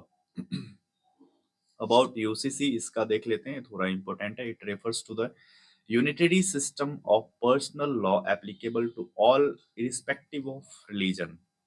ठीक है, ये एक लाइन में इसको समझने का कोशिश करो। ठीक है, यूसीसी जो है ये refers to a unitary system, मतलब एक सिस्टम होगा पर्सनल लॉ का, और जो कि हर एक रिलीजन के लोगों पे अप्लाई होगा irrespective of Hindu, Muslim, Jain, Parsi and all. Matters under scope of personal law include marriage, divorce, maintenance, inheritance, adoption, and succession of property. Article 42, Article 44 comes under Part 4 of the DPSP। Part 4 में DPSP में ये mention है, direct that state shall endeavor to secure citizen a UCC throughout territory of India, and its current status is currently Indian personal law is complex with each religion adhering to its specific law। सबके अपने अपने हैं। ठीक है, Hindu succession act 1956 govern Hindu, six, Jain and Buddhist. Muslim personal law is deal with Muslim only, and Indian Succession Act 1925 is applied to Christian, Parsi, and Jews। And in Goa, a form of common civil code in practice under Portuguese Civil Code 1867। ये सबसे पुराना है। गोवा में UCC बहुत पहले से, Portuguese ने जो जब लेकर गया था तब से ही है। ये आप देखो, ये प्लेसेस ऑफ वर्शिप एक्ट है 1991। प्लेसेस ऑफ वर्शिप एक्ट बहुत ज्यादा इंपॉर्टेंट नहीं है, लेट्स सी न्यूज में क्यों था।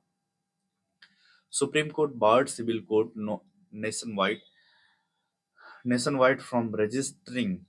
from registering new suits challenging the ownership of places of worship or ordering surveys of dispute religious sites until further notice। ये basically supreme court ने अभी इंस्ट्रक्शन दिया है सिविल कोर्ट्स को nation wide from registering new suits challenging the ownership of places of worship और ordering survey of dispute religious suits and all. इसके regarding बहुत ज्यादा इंपॉर्टेंट नहीं है, देखने का बहुत ज्यादा कोई सेंस नहीं है। हाईलाइटेड पॉइंट एक बार देख लेना यदि टाइम हो तो। सिंपली पीडीएफ मैंने अपने टेलीग्राम ग्रुप में डाला ही है, लेकिन क्या ही वो, आप लोग डायरेक्ट जाके विजन की वेबसाइट से आराम से डाउनलोड कर सकते हो। यदि नहीं है तो हमारा एक एस्पिरेंट रेडियो करके टेलीग्राम चैनल है, यूट्यूब पे भी इसका जो लिंक है अवेलेबल है। आप वहां पे जाएंगे तो आप वहां से जा करके इसके पीडीएफ को डाउनलोड कर सकते हैं। और अलावा इसके अलावा जो और भी कुछ न्यूज अपडेट एंड पीडीएफ जो होता है, मैगजीन, घटना चक्र एंड ऑल, वो सब अवेलेबल है, तो आप वहाँ पे जाके डाउनलोड कर सकते हैं। और वहाँ से बेसिकली हम लोग कनेक्टेड भी रहेंगे, यदि आप टेलीग्राम पे जाते हैं, जुड़ते हैं तो देख लीजिएगा अपने हिसाब से। बहुत सारा ग्रुप है, वैसे बहुत इंफॉर्मेटिव ग्रुप सब है, ऑलरेडी ज्वाइन किए हुए हैं तो जरूरी भी नहीं है इतना।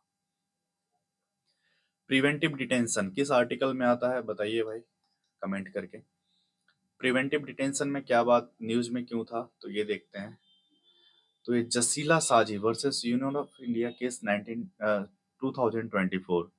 जसीला जसीला साजी versus Union of India case 1924, in which Supreme Court highlighted the rights of detained person to make an effective representation against preventive detention. All right, preventive detention is, it means detention of a person without trial and conviction by a court on a mere reasonable apprehension of him doing an activity dangerous to public order. Parliamentary and state legislature can make law on preventive detention and it comes under Article 22. ये ज़्यादा important है, preventive detention it comes under Article 22. Okay? और इसमें parliament and state legislature दोनों के पास right है law बनाने का। Alright, constitution gives protection against arrest and detention under article 22(1) and under article 22 sub article 2. These protection are not available to person arrested to detained under preventive detention laws comes under article 22 and sub clause sub article 3. There are some constitutional provision related to preventive detention. ये आप देख लेना, basic है, ये article 22 से ही सारा related है। ठीक है, if there is a failure or even delay in furnishing document relied on for such detention, it would amount to denial of right to make an effective representation comes under article 22 sub article 5. Nothing much in that, just remember article 22 is related to preventive detention only. What about Article 20? Can you write on the comment? Here is personality right. Personality right क्या होता है? ये news में क्यों था? Delhi High Court in an interim order restrained various entities, e-commerce store, AI chatbot etc. from misusing actor name, image, voice and likeness without his consent. जैसे कि आप लोग को पता होगा ना, अभी अपने जो अमिताभ बच्चन जी हैं या अनिल कपूर जी हैं, इन लोगों ने अपने वॉइस को ना करवा रखा है रजिस्टर्ड, जिससे कि आप इनके आवाज को, इनके फोटो सब का इस्तेमाल बिना इनके अधिकार से नहीं कर सकते हैं। तो उसी के ऊपर ये शायद है, पर्सनालिटी राइट के बारे में है। And all about personality right, ये क्या है? ये बेसिकली आप इसका एआई चैटबॉट या ई कॉमर्स स्टोर में इस्तेमाल नहीं कर सकते हैं। Personality right is it refers to the right of a person to protect his or personality, including name, voice, signature, image, or any other feature easily identified as mark of personality. And if they are not expressly mentioned in any statute in India but are traced for full under right to privacy and right to property, इसके अंदर आता है। Two components of personality right: right to publicity and right to privacy. And right to publicity is deal with right to protect one's image and likeness, to mark act, trademark act 1999 and copyright act 1957 जो इन actors सबने करवा रखा है, and protection from unauthorized representation that comes under article 21 and Justice K.S. Puttaswamy case 2017. All right, next is posthumous personality right. ये देख लो एक बार, क्या कहीं कुछ आ जाए यहाँ से। Defamation suits can be filed under Indian Penal Code for derogatory representation of any deceased person, reputation of or their family, emblem and names, Prevention of Improper Use Act 1950, protect unauthorized use of few dignitaries' name and symbol listed in its schedule, personality right under international convention, ये सब ऐसे ही है। मतलब ऐसे ही नहीं है, देख लेना समय मिले तो। रोम कन्वेंशन है जो 1961 डील करता है इससे। ट्रिप्स अग्रीमेंट जो है ये वर्ल्ड ट्रेड ऑर्गेनाइजेशन का है। Trips agreement it secure certain right of phonogram product live performance and broadcast right, ये रिलेटेड है, ये थोड़ा है। वर्ल्ड इंटेलेक्चुअल प्रॉपर्टी ऑर्गेनाइजेशन जो है परफॉर्मेंस एंड फोनोग्राम ट्रीटी जो है इस रिलेटेड है। तो ये ऐसे ही है, कुछ खास नहीं है उतना, यहाँ से क्वेश्चन आने की प्रोबेबिलिटी बहुत ज़्यादा नहीं है। Judicial pronouncement of in context of personality right, ये Deepa Jaya Kumar versus A L Vijay case है 2019 मद्रास हाई कोर्ट का। इसके बाद Arun Jaitley versus network solution private limited case है 2011 का। अदर इम्पोर्टेंट कुछ न्यूज हैं। एनमी प्रॉपर्टी, एनमी प्रॉपर्टी क्या होता है? An enemy property in Uttar Pradesh belongs to ancestor of Pakistan former president Pervez Musharraf is directed for sale. Excuse me. ये बेसिकली पाकिस्तान के जो फॉर्मर प्रेसिडेंट थे परवेज मुशर्रफ, इनका जो है डेथ हुआ था लास्ट ईयर। और इनके कुछ एनिमी प्रॉपर्टी, मतलब ये मान लो कि जो विदेश है जहां से इंडिया का रिलेशन अच्छा नहीं, जो एनिमी कंट्री है इंडिया का लाइक पाकिस्तान, ठीक है, और वहां के किसी पर्सन का प्रॉपर्टी इंडिया में है, that is called enemy property.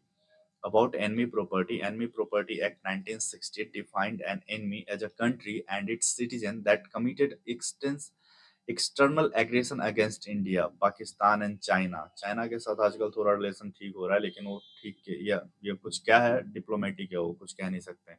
Enemy property is property that belonged to or was managed on behalf of an enemy। 2017 amendment, ये सब नहीं पूछेगा यार, ये ऐसे ही है। राइट टू बी फॉरगॉटेन, ठीक है। Supreme court will examine the issues of the right to be forgotten concerning digital privacy. ये डिजिटल प्राइवेसी से रिलेटेड है, right to be forgetting forgotten. About right to be forgotten, it is also known as right to erasure and deal with individual right to have control of the use of personal data by organization। Right to be forgotten traced its origin to right to oblivion in French jurisprudence. However, right to be forgotten is not an absolute right. In Justice Case Puttaswamy Case 2017, Supreme Court recognized right to be forgotten as part of right to life under Article 21। तो ये article 21 में कह सकते हैं right to be forgotten is recognised under article 21, right to be life. Digital Personal Data Protection Act 2023 does not mention the right to be forgotten, and Europe GDPR law covers the right to be forgotten। Inner line permit, ये अपन थोड़ा news में रहता है, important है। State government of Nagaland has approved the implementation of inner line permit in Chumo Chumoukedima and Niuland, Niuland and Dimapur district. तीन district है जिसमें जो नागालैंड की सरकार है उन्होंने इनर लाइन परमिट को अप्रूव किया है। और जो तीन डिस्ट्रिक्ट है ना, ये इम्पोर्टेंट है, ये ना आप लोग बढ़िया से देख लेना, ये पर्सन प्लेसेस वाले न्यूज के थ्रू डायरेक्ट पूछ सकता है। और स्पेशली नॉर्थ ईस्ट जो है ना, इससे अलग ही मोहब्बत है अपने कमीशन सबको क्वेश्चन पूछने का, और होना भी चाहिए यार, एटलीस्ट उसके हिसाब से हम लोग जानते तो हैं नॉर्थ ईस्ट को बढ़िया से, तो ये बहुत बढ़िया है, होना भी चाहिए। तो नागालैंड ने बेसिकली तीन एरिया को, तीन डिस्ट्रिक्ट को अभी अप्रूव किया है इनर लाइन परमिट में, और वो जो तीनों डिस्ट्रिक्ट है वो है Niuland, Dimapur district and Chumoukedima. दीमा दीमा न्यू, ये याद हो जाएगा, आसान है। न्यू लैंड नागालैंड, दीमापुर पता ही है नागालैंड में, इसके बाद चुमोके दीमा, ऐसे करके याद कर लेना है इसको। इसके अलावा इनर लाइन परमिट जो है ना, it is an official travel document issued by the government that allow Indian citizen to travel into protected area for a limited period. Protected area जो है वहां पे लिमिटेड पीरियड के लिए आप जा सकते हैं, और वो limited period I guess 15 days का होता है। System aims to regulate movement near India's international border. Indian Inner Line Permit is officially used to protect tribal culture in northeastern state। Genesis जो इसका Bengal eastern frontier regulation act 1873 के inner line permit आता है अंदर। यहाँ से मतलब इसका जेनेसिस देखा जा रहा है। There are different types of inner line permit, one for tourist and other for long term stayers, ठीक है। State under inner line permit जो है अरुणाचल प्रदेश, मिजोरम, नागालैंड एंड मणिपुर, ये चार स्टेट है जिसमें आईएलपी है।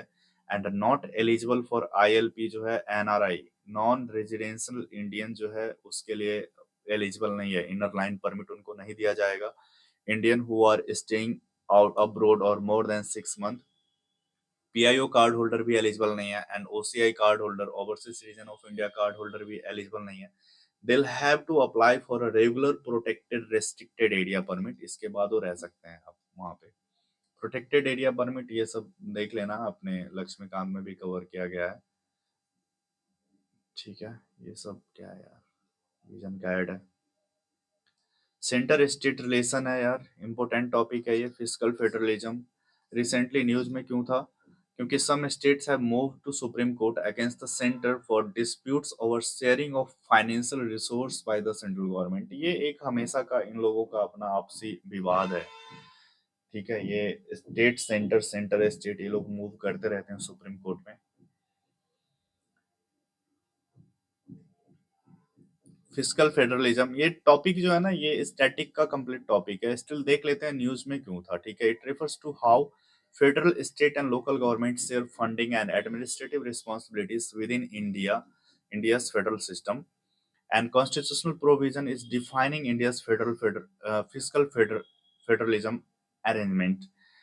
It comes under seventh schedule of our constitution, delineates tax based between union and state, that comes under article 246, and distribution of revenue is a classification of tax revenue between union and state is as follows: tax levied and collected by the center but wholly assigned to the state, that comes under article 269, interstate trade or commerce, that comes under article 269A, recommendation of GST council, ये जो है GST council के through है, article 270 on recommendation of finance commission, basis of devolution, vertical devolution share of state from divisible pool which presently stand at 41% based on the recommendation of the 15th Finance Commission, and horizontal devolution is, it refers to distribution among the state from the share allocate to a state based on various criteria. As per 15th Finance Commission, the assigned criteria there is income assistant 45, area 15%, population 2011 का 15%, demographic performance जो है 12.5%, and forest and ecology 10%, and tax and physical efforts 2.5%। ये सब basic है, आप लोग देख लेंगे, कुछ ज्यादा नहीं है, ये सबसे कुछ ऐसा क्वेश्चन आएगा भी नहीं। सोर्स ऑफ स्टेट रेवेन्यू जो है, टैक्स रेवेन्यू होता है, नॉन टैक्स रेवेन्यू होता है, dividend and profit from public sector enterprises, fee for administrative services जो होता है, इसमें नॉन टैक्स रेवेन्यू में आता है, and grants from union government जो है डिजास्टर रिलीफ के थ्रू जो जाता है, इसके बाद ग्रांट्स फॉर लोकल बॉडीज और revenue deficit grants. Special category status काफी न्यूज में रहा था इस बार, बिहार और आंध्र प्रदेश को लेकर के। Basically they are the part of NDA as of now, and they started demanding for the special category status to the state of Bihar and Andhra Pradesh both, but center was come up with a new special budget for both of them। तो इसमें ये news में क्यों था ये आप देखिएगा, तो स्पेशल कैटेगरी स्टेटस जो है was demanded by Bihar and Andhra Pradesh, दोनों का ही है।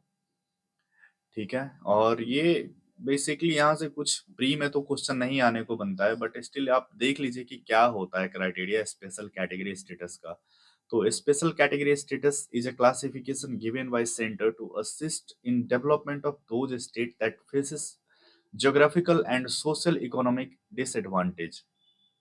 It was first introduced in 1969 on recommendation of the Fifth Finance Commission, and in 1969, Jammu Kashmir, Assam, Nagaland were granted special category states first of all in 1969.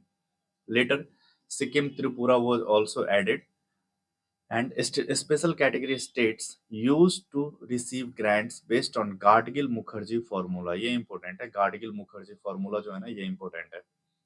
Constitution does not include any provision for categorization of any state in India on as special category states। ये इसके कुछ articles हैं। On the recommendation of 14th Finance Commission, special category states stopped to exist, and all there are some criteria for a special category state। ये क्या criteria है फटाफट देख लेते हैं। हिली एंड डिफिकल्ट टेरेन होना चाहिए, जो बिहार में नहीं है भाई, नहीं मिलेगा आपको। ठीक है, ऐसा सेंटर का कहना है। लो पॉपुलेशन डेंसिटी, ये भी बिहार में नहीं है यार, बिहार का पॉपुलेशन डेंसिटी काफी हाई है, मतलब हाईएस्ट ऑफ इंडिया है। स्ट्रेटेजिक लोकेशन जो है along border with neighbouring countries, ये है नेपाल, लेकिन नेपाल तो फ्रेंडली कंट्री है ना। इकोनॉमिक एंड इंफ्रास्ट्रक्चरल बैकवर्डनेस, ये तो बहुत ज्यादा है बिहार उहार में। एंड नॉन वाइबल नेचर जो है ऑफ स्टेट फाइनेंसेस, ये मॉडरेट है बिहार का और आंध्रा का भी, दोनों ही। आंध्रा ऑल दो कोस्टल स्टेट है but still struggling. Special package दिया था इसके बदले, कुछ खास इंपॉर्टेंट नहीं है ये सब देखने का। अब देखो सिक्स शेड्यूल है, सिक्स शेड्यूल जो है ना ये कम्प्लीटली स्टैटिक पोर्शन है, बट स्टिल न्यूज में क्यों था देख लेते हैं। There is an increase demand for inclusion of Ladakh in six schedule for Indian constitution. इसके लिए जो सोनम वांगचुक हैं, जिनके ऊपर थ्री इडियट सिनेमा बना है, आप लोग देखिएगा कि सोनम वांगचुक पहले लद्दाख में और फिर दिल्ली में भी आके काफी धरना दिए थे। अभी लद्दाख को ना काफी उसमें नए डिस्ट्रिक्ट बने हैं, तो ये न्यूज में था और आप देख सकते हैं। और जो है 5 और 6 शेड्यूल से क्वेश्चन हर साल एक क्वेश्चन रहता ही है। Excuse me. तो six schedule comes under article 244(2) resulted from Bordoloi committee recommendation.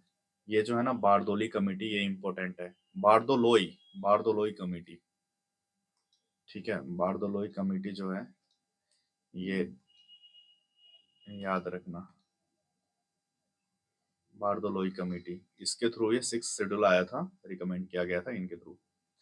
Autonomous district council है, ऑटोनोमस रीजनल काउंसिल है। इन six schedule automatic district council consists of not more than 30 members, 4 nominated by governor and 26 are elected. At present, there are 10 such ADC in 4 states. ये सब basic है यार, लक्ष्मीकांत में सब लिखा हुआ है, ये याद रखना। लद्दाख में प्रोटेस्ट चल रहा था इसलिए सिक्स शेड्यूल न्यूज में है। लद्दाख में 6 डिस्ट्रिक्ट नए बने हैं, लासा वसा सब है। मुझे उसका सारा नाम याद है नहीं, आप लोग न्यू गूगल कर लेना, हो सकता है कहीं वहां से, या फिर प्लेसेस न्यूज में देखेंगे कभी तो आगे कवर कर लेंगे।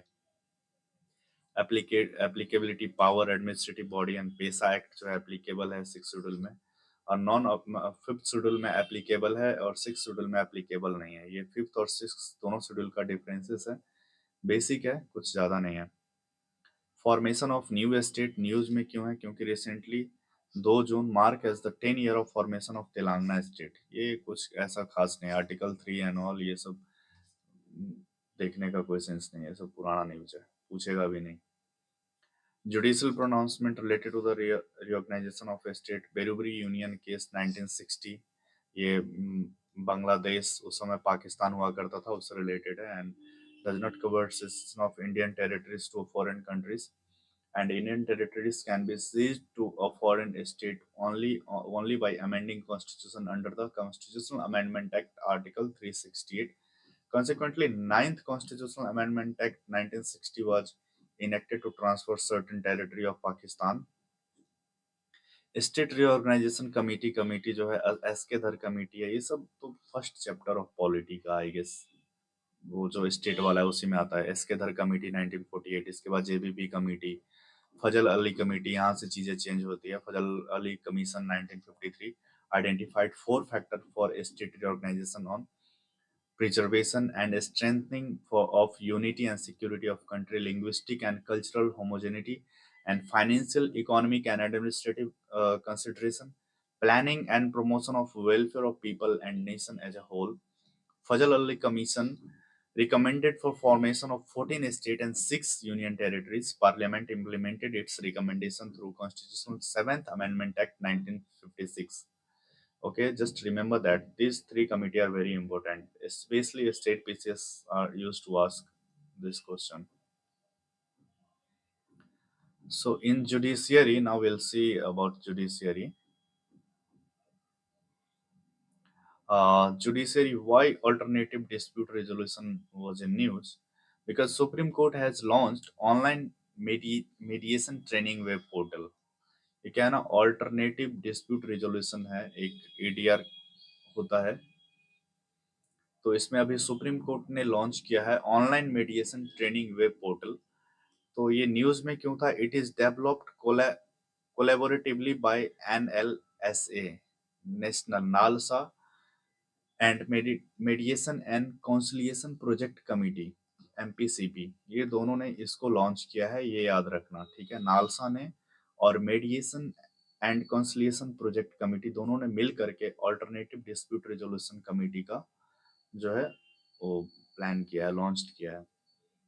MCPC was constituted by Supreme Court of India in 2005 to oversee effective implementation of mediation and conciliation in country.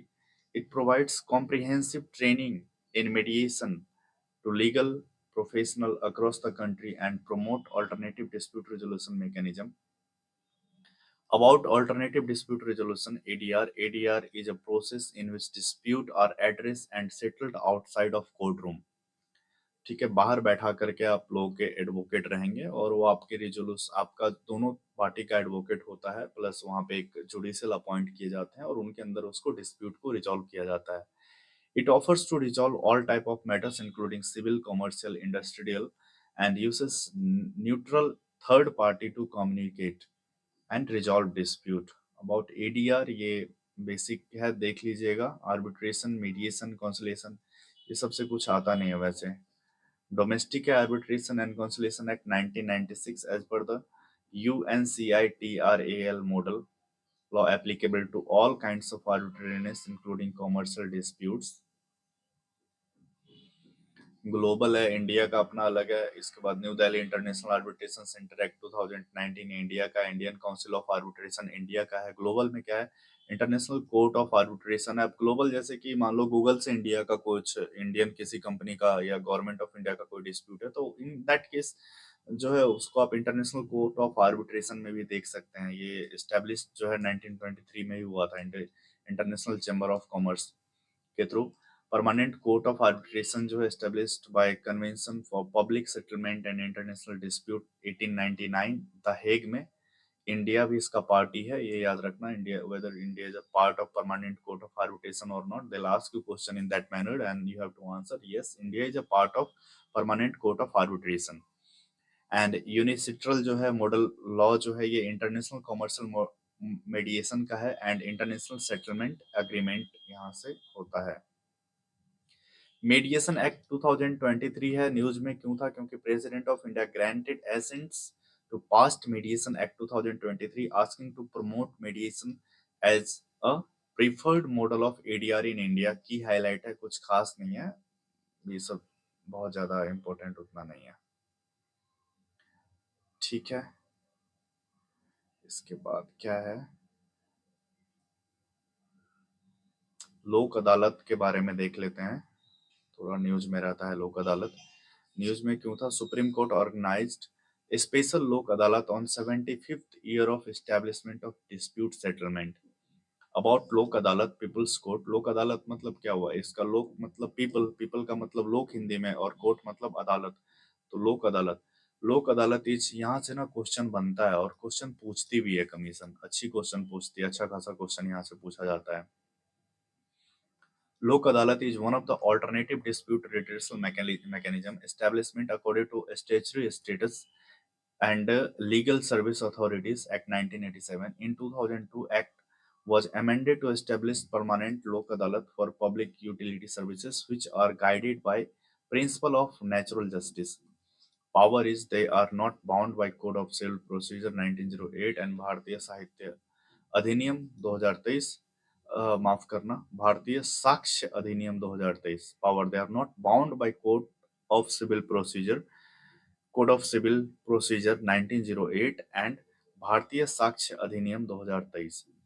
It has same power as a civil court under CPC 1908 and decision made by Lok Adalat is final and binding and no appeal can be made against its decision। ये ऐसे पूछता है, there is a no provision to challenge that final decision of Lok Adalat। ये जो है इसका decision binding है and final है, okay। Cases referred to Lok Adalat include any case pending before any court, okay, any court, and any dispute which has not been brought before any court and is likely to be filed before court। And nature of case undertaken include matrimonial dispute, property dispute, motor accident claims, and land acquisition, first Lok Adalat held in 1982 at Junagadh Gujarat, ये याद रखना, ये important है। First Lok अदालत 1982 में organise किया गया था जूनागढ़ गुजरात में।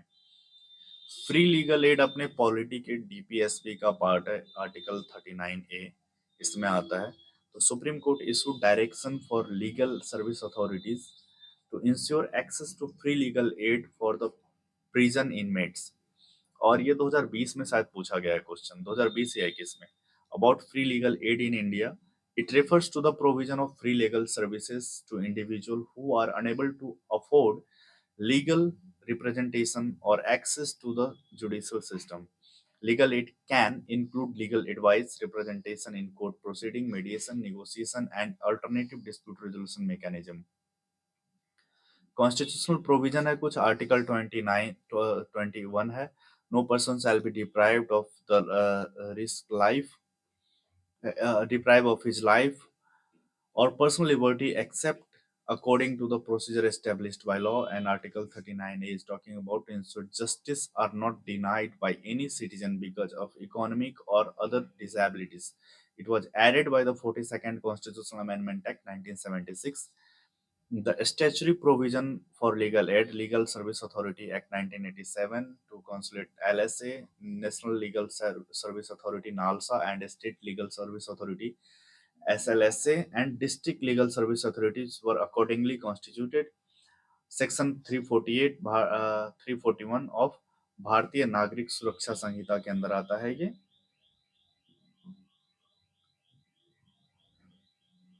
इसके बाद there are some steps taken by the government for free legal aid. ठीक है, ये holistic access to justice in India, Disha scheme है, टेली लॉ है, न्याय मित्रा प्रोग्राम है, ये सब आप मेंस में लिख सकते हैं, प्री में तो कहीं से नहीं आएगा ये सब।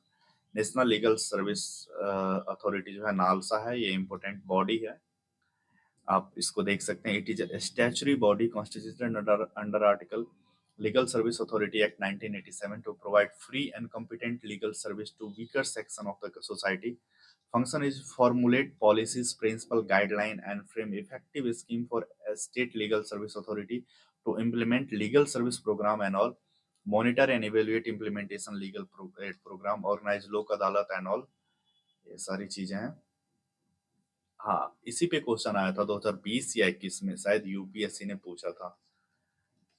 ठीक है, who is eligible for the legal service act? तो women and children are eligible for this, industrial workmen are eligible, mentally ill person or otherwise disabled person are also eligible for this free legal aid services, member of scheduled caste, scheduled tribe, victim of mass disaster, violence, flood and all, they are also eligible for this free legal aid, and person in custody in protective home, juvenile home, they are also eligible for this.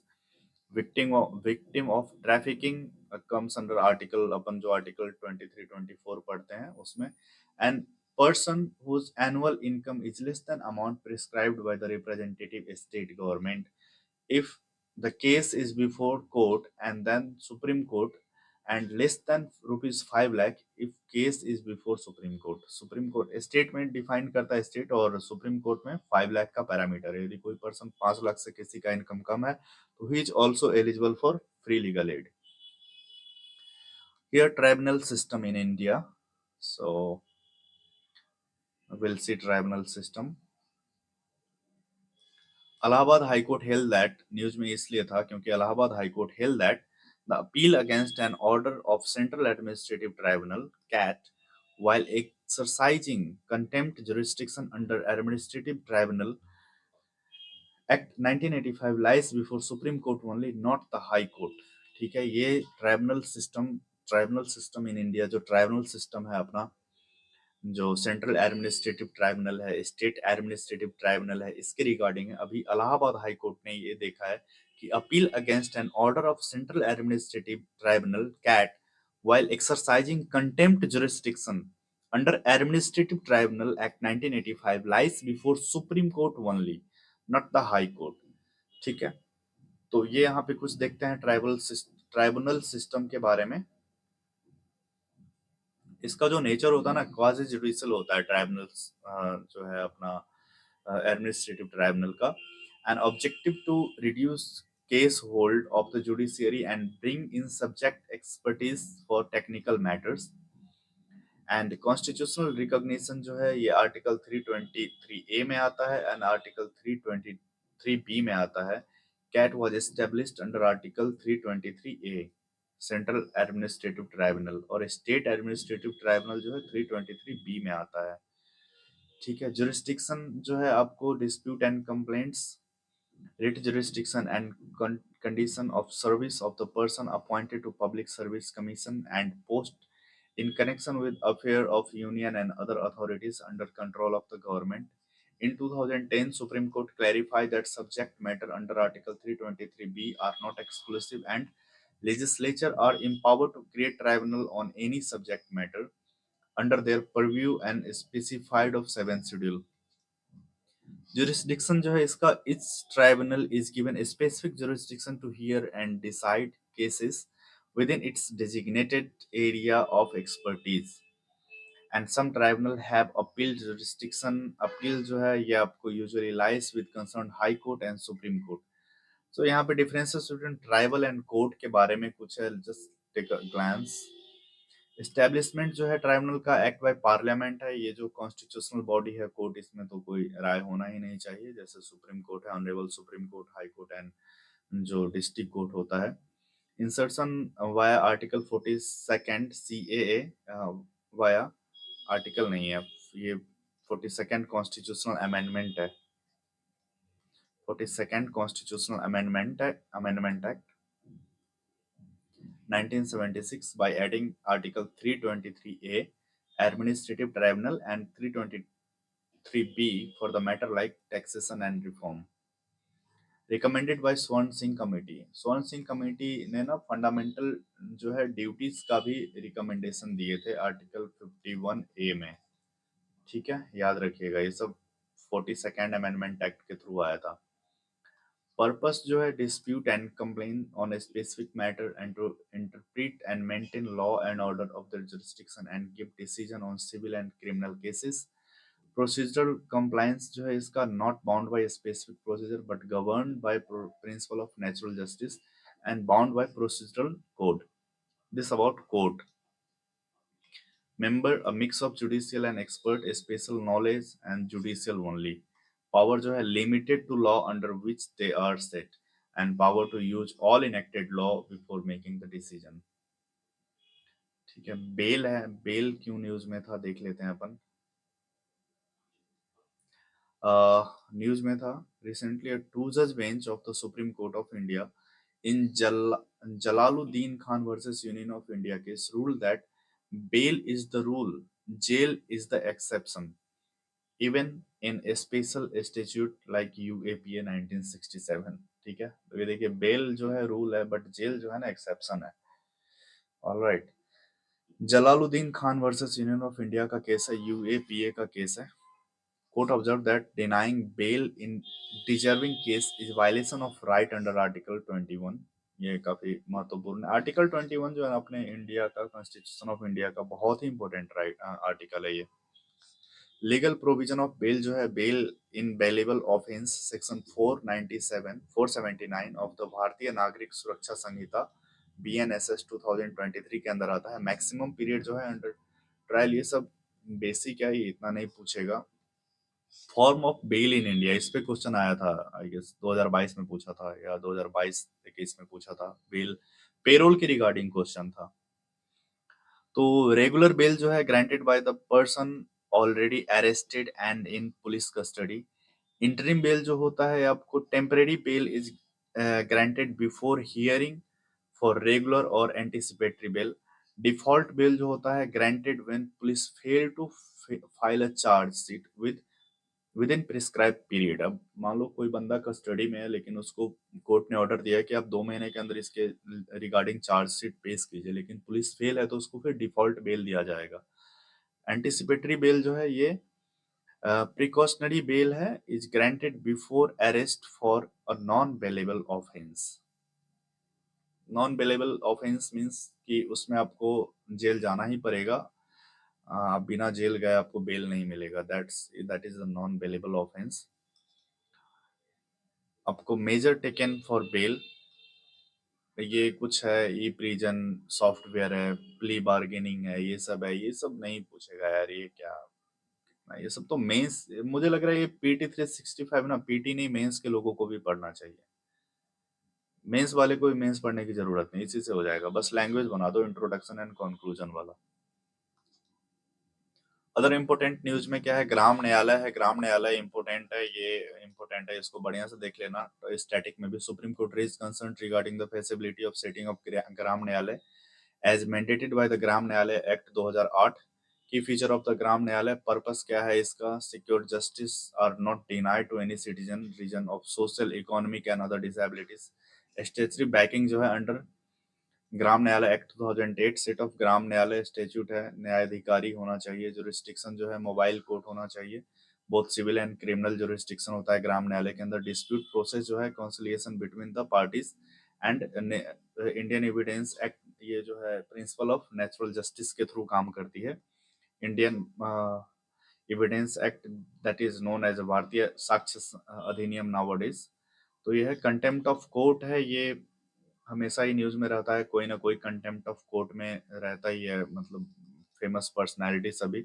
तो Jharkhand government has filed contempt petition against the centre alleging delay in appointment of the chief justice of the high court. ये chief justice of high court की बात नहीं है, ठीक है। अब मेरा एक दोस्त है, मैं झारखंड जेपीएससी में अभी उसके जेपीएससी के चेयरमैन को अपॉइंट ही नहीं किया गया है, और वहाँ के जो माननीय चीफ मुख्यमंत्री जी हैं सोरेन साहब, उनसे पूछा जब मीडिया ने कि आप चीफ चीफ ये जो है जेपीएससी के कमीशन के चेयरमैन को क्यों नहीं अपॉइंट कर रहे हैं, तो उन्होंने बोला कि खरमास चल रहा है, खरमास में शुभ काम नहीं करते हैं, बताइए। और ये लोग जा रहे हैं डिफेमेशन का केस करने के लिए, क्या बात है। defined under control contempt of court act 1971, and that is article 129 and article 215 give power to supreme court and high court to punish contempt। ये कोर्ट ऑफ रिकॉर्ड भी जो है आर्टिकल 129 में ही आता है, ये याद रखना। सिविल कंटेम्प्ट क्रिमिनल कंटेम्प्ट वही होता है, सिविल विलफुली डिसोबीडियंस है, एंड क्रिमिनल में जो है स्कैंडेंस है, प्रेजुडिस है, इंटरफेयर्स है, ये सब आता है। नॉट बहुत ज्यादा कुछ ऐसा नहीं है। मर्सी पिटीशन है, president has rejected the mercy petition of Lashkar e Taiba terrorist sentence to death for the December 2000 red fort attack.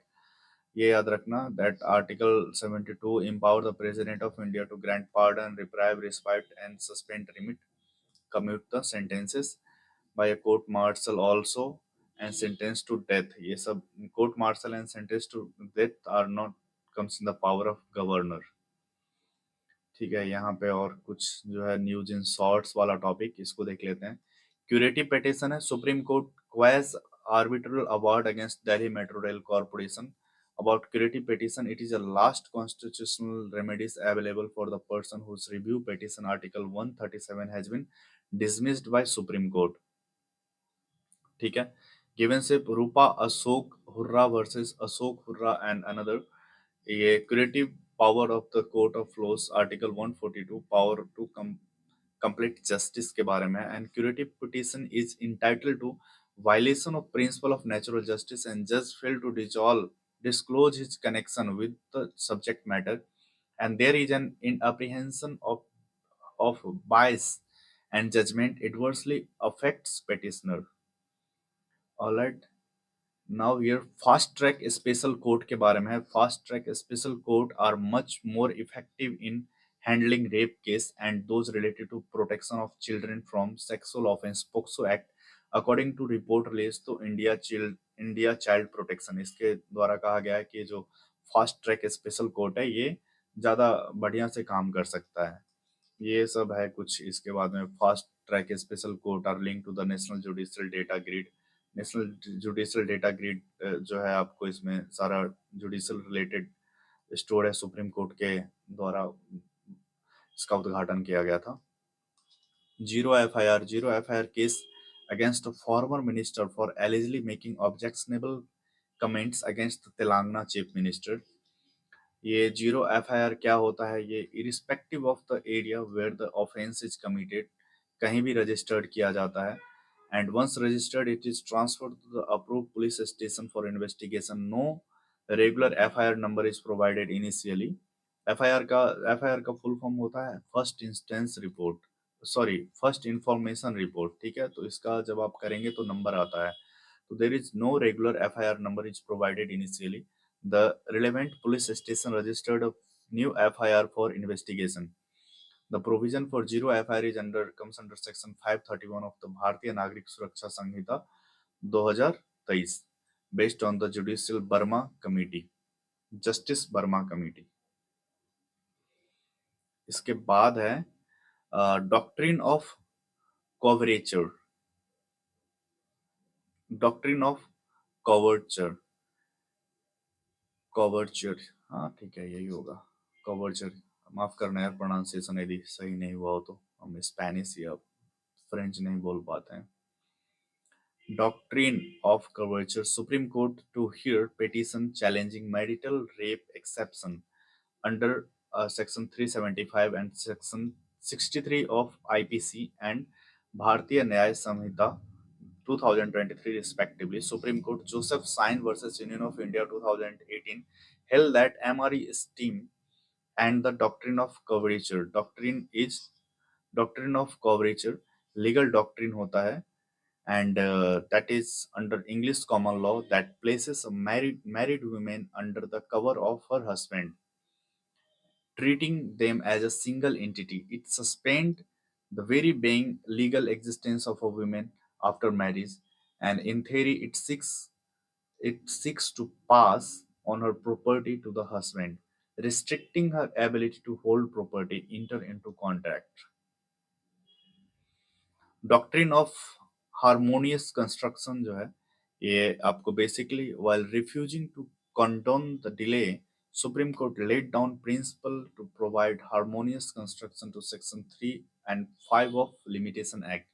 Notion जो है condonation of delay encompass district discretionary power of a court to extend prescribed time limit to filing an appeal application. About doctrine of harmonious construction, it means that it can conflict between the two and their interpretation should be in a way in which spirit and essence of both law are maintained, which is done by harmonious law, harmonizing law. Its origin is traced back to the first amendment of the Shankari Prasad versus union of India case. ठीक है, तो इस video में हम लोगों ने इतना cover कर लिया है। रेस्ट जो है आई गेस आउट ऑफ 65 के आसपास पेज, इसमें 30-40 के आसपास हम लोगों ने कर लिया है। तो अब 1 सवा घंटा का एक दूसरा वीडियो होगा, मैं उसमें ना उसको अपलोड कर दूंगा आज ही थोड़ी देर के बाद। थैंक यू सो मच, आप लोग इसके बाद जरूर देखिएगा। और मैं इकोनॉमी का वीडियो अपलोड करूंगा, मतलब पीटी 365 में पूरा ही कराऊंगा। और साथ ही साथ इसका जो स्टैटिक पोर्शन है, पोर्शन जो है वो घटना चक्र का जो पॉइंटर बुक आता है उसका मैं हिस्ट्री, साइंस, पॉलिटी का मैंने ऑलरेडी कर दिया है, ज्योग्राफी एंड जो भी हमारे पास अवेलेबल होगा, ये तो सारे हैं मेरे पास, तो मैं सारा ही कर दूंगा। और जो आगे वाले आने वाले समय में होगा तो मैं वो भी करूंगा। और आप लोग टेलीग्राम पे इसका पीडीएफ ले सकते हैं। इस वीडियो में मैं अभी तक यहाँ